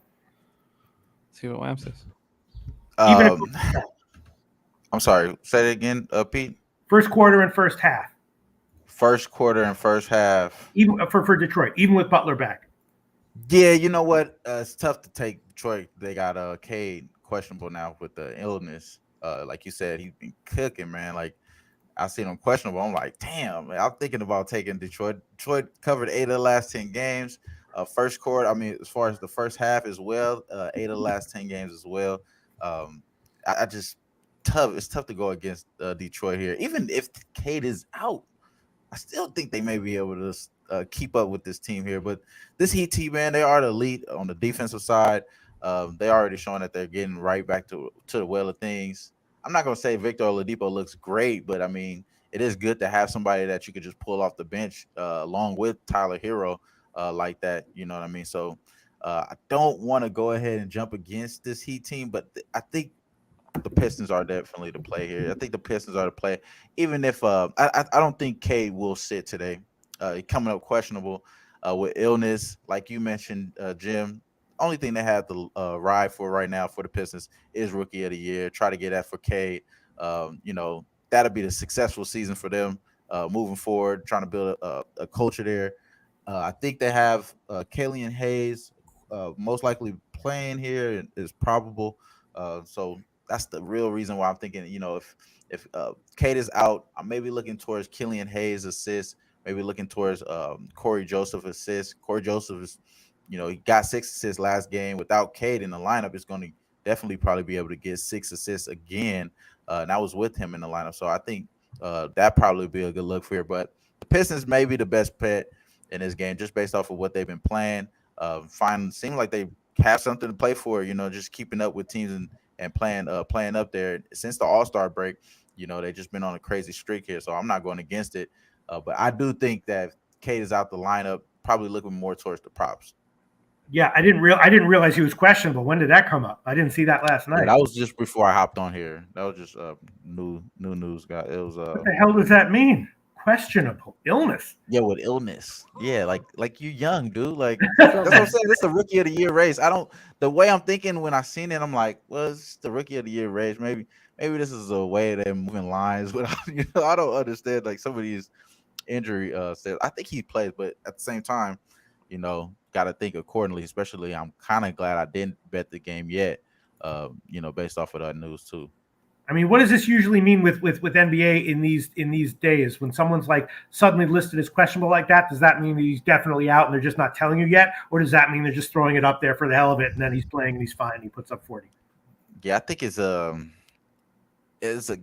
great question, man, because it was in a bubble. It was like no reason for these guys to be out, and they just so happen to be out. Yeah, I tripped on my way to the breakfast bar and shit. Like, what the hell? Like, it was no reason. So it's tricky shit like this all the time. I just, the way I'm thinking, the narrative wise, it's more important for you to play. You know what I'm saying? Being available in these days. I think so. That's why I'm leaning towards, my thought process to avoid this questionable tag that they put on them. Sometimes it makes sense, like especially a questionable from being healthy to questionable is, you got to take it serious out. I will for sure. I know that for sure, but it's yeah, man, I don't know. I think it's more like he plays because Rookie of the Year race means a little bit more for the Pistons right now. Damn. Jim, what do you think? You think he's going to be out surprisingly half an hour before tip? It makes me uncomfortable because if Cade's not there, I want that line. But it's going to right. And if he's in, how much is it going to change? Not much. So I'm not going to move on it until I find out.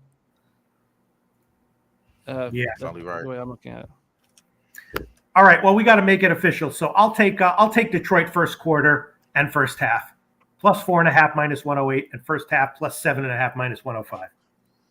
All right. First quarter plus 4.5. I like that. Plus 4.5 at what? Minus 108. Minus 108 and first half. Plus 7.5 minus 105. All right, man. You are in business. You got to go with it. It's only right. You are in business, Pistol Pete. Now the final game of our show, but still have a birthday pick for Jason Turgey's 40th birthday. And as always, an accompanied monologue to believe in yourself this year, presented by none other than one-time thespian, now sports capper, Pete Loshak. 8 p.m. Eastern, Phoenix Suns 54-14, 25-6 on the road. New Orleans Pelicans 28-40, 16-19 at home. And CJ has been cleared and will be in the lineup in the Smoothie King Center in New Orleans, Louisiana. Phoenix 3-2 over the past 5, fourth in pace at 102.8 possessions a game, while the Pelicans 1-4, fifth in pace at 101.29 possessions a game. We have the market moving right now with the news. We have Phoenix just four. Actually, I guess it's not moving. Phoenix 4.5 point favorites here on the road against the Pellies, but this total is shot up from 225.5 to 230.5. And big shout out to Twan Win. Says quick shout out to Wham for all the picks yesterday. It was a lit. Shout out to you, Wham Bam from Twan Win, our guy. Let's get it. I'm trying to be like Bobeno and my guy Dutch. Shout out to Dutch. 14 straight best bets, man. Come on now. Up 24 units. That boy cooking right now, bro. Yeah, cooking. I appreciate y'all, but let's get that boy that. It's fun to watch. All you guys are doing great work. So let's go here. We'll first take a quick look at where the cash lies. We have 17% of the tickets on the Pelicans and 56% of the cash. Wow. By the way, they believe at Sports Insights that there is value at the current line, a little bit of value on the Brooklyn Nets, a decent amount of value on the Memphis Grizzlies, then value on the Detroit Pistons, value and steam, and value on these New Orleans Pelicans, value and steam. And from the total perspective, 17% tickets on the under and 53% of cash on the under. Suns coming off their third win in 4 games, 111 at home over the Lakers on Sunday. Devin Booker 30-10, 8-23-16. I was live for the Raptors Suns game, and I nice size bet on the Raptors, but I also had this parlay with my co-host Kiprios parlay, and it was a 4-game parlay. We each had 2, and all I needed was Scotty Barnes, my favorite player, to go over 25.5 points, rebounds, and assists, and he couldn't do it. And it was $500 it would have paid out. And then of course the next 2 games he goes off for like 35 to 40. It just seems like it always works like that. Ayton 23-16. Ayton didn't get the ball in the second half of that Suns Raptors game. It was strange because that people talk about it, an Achilles heel for the Raptors as a center like Ayton, and they didn't give him the ball in the second half. And he complained and he said, "Give me the ball against the Lakers," and they did. 23-16. Pelicans snapped their 4-game losing streak with a 130-105 win at home over the Rockets on Sunday. Ingram's missed Pelicans' last 4 games with a hamstring strain. There's no sign that he's going to come back. Going to be reevaluated this week. McCollum entered the NBA health and safety protocol, but he's good to go now. Valanciunas 32-10, Najee Marshall 17-10, Jose Alvarado 16-10, and 6 steals. Hayes looking good. Hernan Gomez, Devontae Graham. This team is playing pretty good basketball right now, and I want them. But I thought I would get a better line than 4.5. Pistol Pete, you got your fuck glasses on. Are you making a move here for Suns Pelicans? I have a lot of NBA plays going today. This game really confuses me. Obviously, there's a revenge spot maybe for Phoenix. Given a lot of points, though, on the road. I'm confused by this one. No opinion. Yeah, that's how I was thinking as well. It's like a revenge spot here. They lost by 15 last time. Maybe they try to get back at them, especially if you got Ayton, like you mentioned, Jim, send text to the damn coach like, give me the ball, not on some selfish shit, but just, give me the ball. Like, come on, bro. Like, anybody could do that shit against the Lakers, bro. Like, just like anybody could do what they did to Houston as well. Big Val was just eating because he had the mismatch. Jason Tate on him and shit. He's supposed to get 32 points. It's only right, but this is going to be a good matchup, I believe, for Ayton. Is Ayton going to step up for this game? Do we really trust Ayton? I don't think so. I don't think we trust Ayton yet. And I don't think the Phoenix Sun does as well. I mean, they could throw him out there against the Lakers. You're not doing nothing, man. It's just LeBron James down there. He's 35, 38 years old, whatever the case. It is game, man. I believe I would agree with them. I think it is value in the Pelicans here. Just, they're really long, bro. They're really long. I love Herb Jones. Is one of my favorite rookies. Obviously, he's freaking offensively, challenged at times there, doesn't know when to take the right shot. But once I think the game slows down for him, he's still moving fast as hell. But I think his archetype is going to be definitely good for the year, for his career, I would say. Nola getting CJ back in the lineup makes me lean that way. I honestly was getting ready to, because CJ was out. I was getting ready to say, the Suns, be confident in the Suns because we've seen them time after time, being able to step up, having the guys to do it. I just think that, it may be a little tougher book today. Herb is already shown that he played good against Luka, played good against other, top tier offensive talents. I wouldn't be surprised if the Devin Booker props go under today. You know what I'm saying? With my guy Herb Jones out there playing defense. So I like the Pelicans as well. I would lean that way, especially with the CJ news. It's something I probably got to still gather my thoughts here. You may hear a little bit more different once the NBA pop up. But my first initial reaction was to take the Suns. Now CJ's in, thinking more the defense is going to start to clamp up here. Maybe the unders in play. And I think the Pelicans are probably the good side as well. So that's how I'm leaning initially. Nothing I bet, of course, but that's the way I'm thinking. Well, doesn't it remind you of the Raptors game? Now, certainly the Raptors are a better squad than the Pelicans, but the Suns had just beaten the Heat in Miami by 21 points. And look, then now they beat the Lakers by 29 points. And it just seems like they could be a little bit vulnerable here. By the way, my man Kiprios got up close to Ayton and says mid to late 30s. That's what he says about Ayton, mid to late 30s. And it reminds we have a big story up here a couple years ago where Turnsy's from in Windsor. The star of the Windsor basketball team had come from Africa. He was an exchange student, and he was the star of the team. And they had to cross the border for a tournament. Turns out 27 years old. 27 years old. So rumors about Ayton being in mid to late 30s from our show. Look, I want the Pelicans, but we know that we're going to be able to get the Pelicans at a better line because the late steam will come on the Suns. Doesn't matter that McCollum's in. We'll get over 5 if we wait. Right? And there's Turnsy laughing. Yeah, Catholic Central. That was a huge story here a couple years back. The guy has to cross the border. You find out he's 9 or 10 years older than everybody. Some dodgy shit. It's like, wait a minute, man. I wouldn't be surprised, though. I wouldn't be surprised. He looks very mature in the face.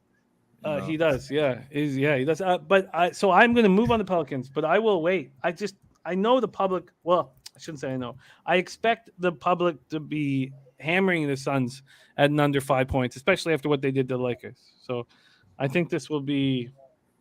Also, the fun fact that the player was living with the basketball coach. That's just what a crazy story. Do any of you guys? Oh, okay, so Pete, when you start wearing your fuck shades, does that mean you're going to relax and pass on games? No. Okay. I'm sorry. Relax. What? And pass on games when you wear these fuck shades? This one I'm passed on. Okay. I'm listening to you guys, but I want to add on the Washington Capitals team total. Also, Billy Friedrich found Detroit Pistons first half +8 at -108. So I would like to use that if you can. Yeah, but I'm also going to add on Washington Capitals team total over 3.5 +135. You can add that one on, Jimmy the Bag. And I'm looking at what I want to give as the birthday pick. I think it's just going to be Cleveland State, but I'm thinking about that because birthday picks are so important to me, Jim.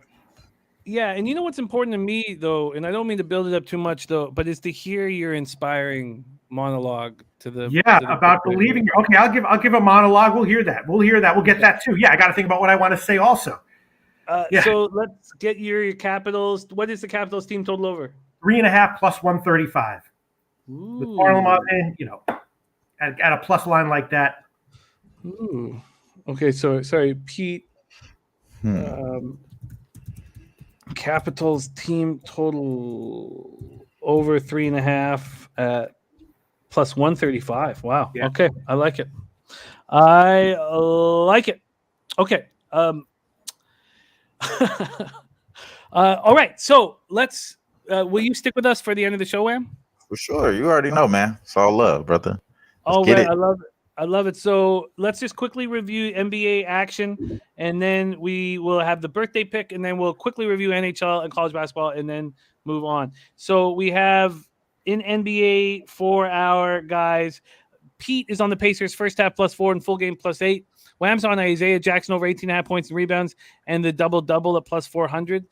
In all honesty, I mean, maybe this doesn't make any sense, but I would rather fade the Grizzlies here with Ja in the lineup, because when he's out of the lineup, my fear is that the Grizzlies are going to be watch what we can do without our star. That's my fear.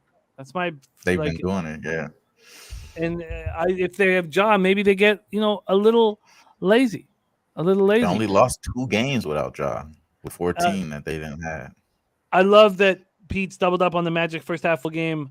I think I'll just take the full game, but I love that you've done that there. And Pete's doubled up on the Pistons first quarter plus 4.5, first half plus 8. Oh, that's what I did wrong. I switched your Pacers bet. Yeah, it was Pacers 7.5. Detroit is first half plus 8 minus 108. Yes, my bad. So sorry. And also, over the pants butt stuff says, Pete, you got a fireplace? Throw that hat in it. No way, dude. This is a present from Mr. Gokster. This is one of the most prized possessions here. Yeah. And it's fire. Yes. Mr. Gokster is coming down to my house because we're going to head over to San Antonio in like a week. So he's going to crash at the spot here. And his dad's driving him down here. And so I went on Hockey DB because I know his dad played something. And I asked, is your dad's name? And I won't say it here. And no reply. So the mystery is even bigger. Okay. So Raw Dog, by the way. Yes, they do. They do, and they call you a one hole bouquet, as it were. Now, speaking of Jose, who looks professional for the first time in over a year on this show, Jose, I heard a rumor that the Say Hey play's coming out of retirement. I think it is, and I think it should. And Wham, don't you worry, you don't have to shake in your boots. Nothing in the NBA, nothing with you, Wham. Come on, bro. Don't start with me today. Don't start with me today. I think I'm taking Wyoming money line tonight, guys. Money line. I think they're the first 4 team this year that makes a little bit of a run.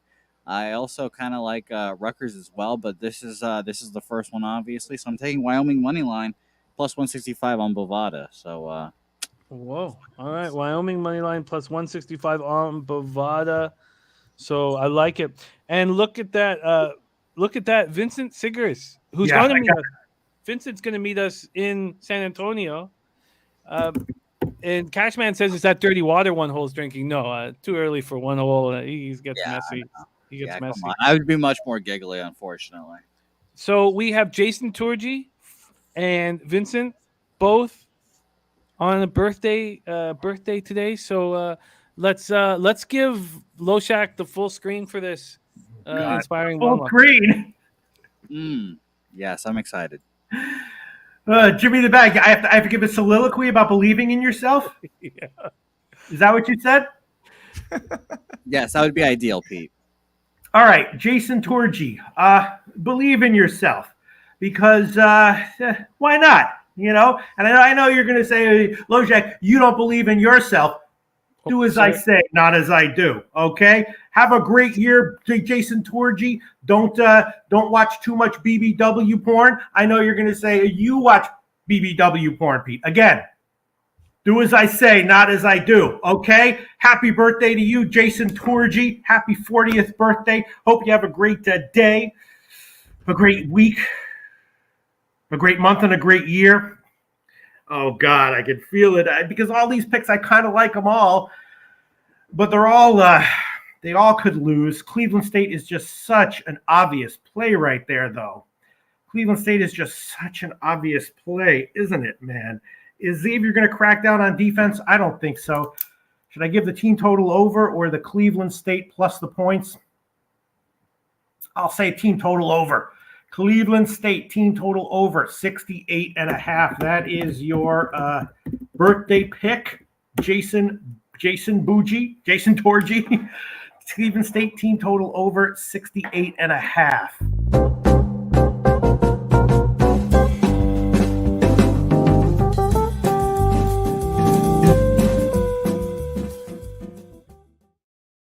And Pete, now, what about our friend Vincent? Vincent Sigers. Okay, you ready? Yeah, give him full screen. Right. Yeah. Vincent Sigers, believe in yourself. I know you're saying you don't believe in yourself, Peter. Do what I say, not as I do. Okay? And just try not to watch too much BBW porn this year. I know you're saying, but you watch BBW porn. Vincent Sigers, do as I say. not as I do. Okay? Just try to believe in yourself and not watch too much BBW porn. Just do your best. You know what I'm saying? Don't be a perfectionist about your life. Be an excellentist. Don't expect yourself to be perfect in life. Hope for yourself to be as excellent as possible. So do your best. Vincent Siggers this year. Hope you have a great year. Hope you have a great week. Hope you have a great month. Hope you have a great day. Happy birthday to you, Vincent Siggers. Oh, God. Maybe I should have just given Cleveland State plus 11 or 11.5. All right. Vincent Siggers, birthday pick. It's a smash spot for Vancouver, isn't it? It really is. But I won't give that. Also, I don't really like to give big favorites as birthday picks. Princeton, they do look good. They should be able to hang tight. And Santa Clara, man, I think they're going to score. The Colorado, that might be the play, though.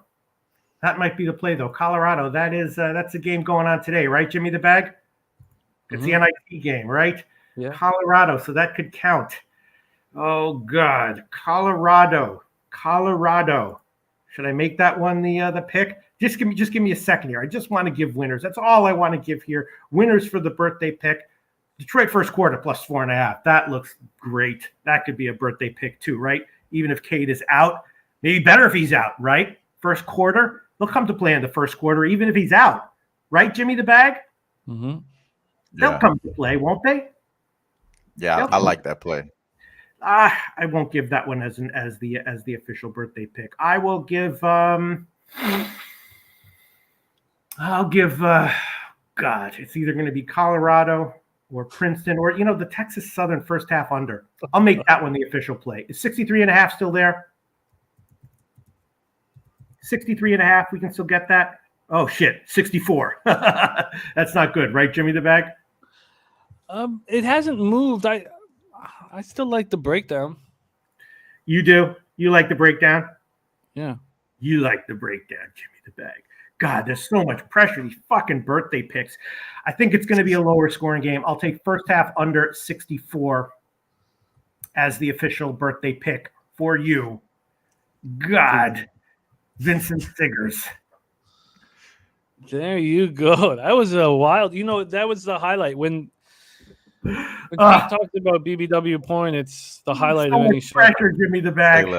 You know what's canceled for that? You know what's a great way to relieve pressure? What's that? BBW porn. No. We don't do that. I mean, I'm trying to put a gold jacket on that. Put a gold jacket on that. Hall of Fame. Okay. Under 63.5 minus 115 is current. I just refreshed at Heritage, and it's 64.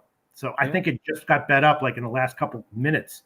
Full game total got bet up as well. So we'll see. So Jose Sehe play of the day is Wyoming moneyline plus 165. The first birthday pick for Jason, Cleveland State team total over 68.5, and the second one for Vincent, Texas Southern. First half under 64. Okay, and I'm going to move on the Pelicans, but I'm going to wait. Pete, first quarter, first half, 4.5 and 8 on the Pistons. And Magic, first half plus 6, full game plus 10.5. I'm interested in the Magic, although some very sharp cappers told me to save my money. And then Pete is on the Pacers, first half plus 4, full game plus 7.5. Pete taking shots today. And then Wham. So Wham, right now, your only official look is Isaiah Jackson. The only bet I made so far is Isaiah Jackson. So the only thing I can give out right now. But we keep it locked in. We will be making the dishes later on in the day. In the tournament, we have 5 looks from Pete. Memphis, Boise State under. I'm going to line shot for that. New Mexico State, Montana State first half, Virginia Tech, and Iowa Richmond over. I will be working on that. Billy Friedrich giving love to Wham Bam. Then from Pete, Colorado minus 3. Santa Clara team total over 74.5. Utah State money line minus 165. Texas A&M team total under 79 at minus 105. Cleveland State first half plus 6.5 minus 112. Full game plus 11.5 minus 115. And team total over 68.5 at even money. And then that's it. Oh, no. Princeton first half plus 4 minus 117. Full game plus 7.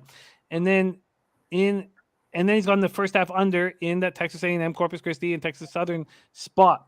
Then he's on the Panthers -1.5 and +100. I think I'm going to go with him on that. He's on the Kings first period +150. I have interest there, but I think I'll stay off. He's on the Canucks -145. He's on. Oh, I think I'm going to add the Oilers -1.5. I do. Then I'm on the over 6 at -105. I'm on the Jets -110. And Pete's on the under 6 at -107 in Pittsburgh, Nashville. And he's on the Capitals team total over 3.5 at +135. I'm on the over 5.5 at -110. Then he's on the Rangers -1 at -130 in the Ducks first period +159. And Ron Crawford is on the spreadsheet play today is the Rangers in regulation. And then Pete is on the first period over 1.5 in Dallas, Toronto, and the Stars team total over 2.5 at -139. We have a couple things for those of you coming to San Antonio. First off, the poker game is ready to go. Can you pop the rules up there for us, Jose? It is a $200 buy-in. 20 is your bounty. 10 goes to tip the dealers, and 170 goes into the prize pool. 4,250 for first, just under 1,800 for second. $1,000 and 1,020 for third. So nice payouts. Top 6 are getting paid. That's based on 50 players, which is what we expect. The blind structure is set up for 4 hours. It's 20-minute increments, and it's set up for a 4-hour game. And we can give you guys those blind structures. Maybe we should even make a second, thing next for another day just to show the blind structure. It's pretty smooth blind structure. I like the blind structure. I helped put it together, so I believe in it. And then sign up. We're the final sign-ups for the games and the double up we have for Thursday. The 2 games we're seeing in the Sweet 16. It's expensive, but we found 18 tickets in a row on the first balcony of the AT&T Center, first row balcony, beautiful seats, but it's about $200 each. We can get cheaper, but the cheapest in the whole house is $123. So, but sign up for poker and sign up for Topset said it's a turbo. Well, we have the dealers officially for 4 hours. So it certainly is, I guess it could be considered a turbo, but $25.50 first blind for 20 minutes. It doesn't go up that quickly at first, but you need to make a move in the first hour and a half or 2 hours. And we want to keep the tournament at 4 hours because we're also going to have a cash game going on as well. That's when people get eliminated, but we can talk more about that top set. And of course that can be touched and changed. Nasty Nate says, will Pete bring in the camel hair jacket? I don't know, man. Jimmy the Bag. All of a sudden, I'm all in on I was having such a great day, and now all of a sudden, I'm all in on Cleveland State team total over in the first half under 64. Unreal. I'll be okay. We are going to SneakerCon on Saturday. It says, did you get the tickets for SneakerCon already? No. Sammy Cummings says we need a vlog for the week. We'll be on nonstop. That is our show. We have nothing without you guys. Thank you to our producer Jose Bouquet on the 1s and 2s, and to all you guys, Sammy, Prince of the City, Topset, For Show Cash, Nasty Nate, Billy Friedrich, Piker, Mally Mal, Sam I Am, YouTube Everything, Cashman19, Puzzler, Leonard Porsche, the birthday guys, Vincent Siggers, happy birthday to you, Vincent. Can't wait to hang in San Antonio. And also Jason Turgi, happy 40th. North Ender, Juan Ruiz, El Dorado Custodian, thank you so much for that $50 dono. Smith and Wesson, all you guys. Yay Area, Slow Jams, Arsenal, THCs, RZA. We'll start with our man Wham Bam. Catch Wham Bam on the big NBA Pub Hub show today at 4 p.m. Eastern, Monday through Friday. He's there rocking, and they're running hot, and it's the best show, I believe, in the industry. Wham Bam, any last words before we head off? Yeah, man. Catch us on the Pub Hub show at 1 p.m. Pacific Standard Time, 4 p.m. We'll be live and direct with the winners, man. Appreciate y'all as well. Best time of the week for me is Tuesday. Appreciate you guys for making it. Oh, we love you, Wham Bam. And Pistol Pete, before you say goodbye here, we have Matt Testero in the chat. He says, wow, he says the dynamic duo is back. Look, Matt, no, we can go for 3 hours without anybody saying anything here, man. We're 2 hours, 53 minutes deep, and nobody is upset. People are just happy about it. Nice to see you, Matty. We love you, man. Pete, any last words? Me? Yeah. Believe in yourself. Why not? What else are you going to do? I mean, what else are you going to do? Believe in yourself.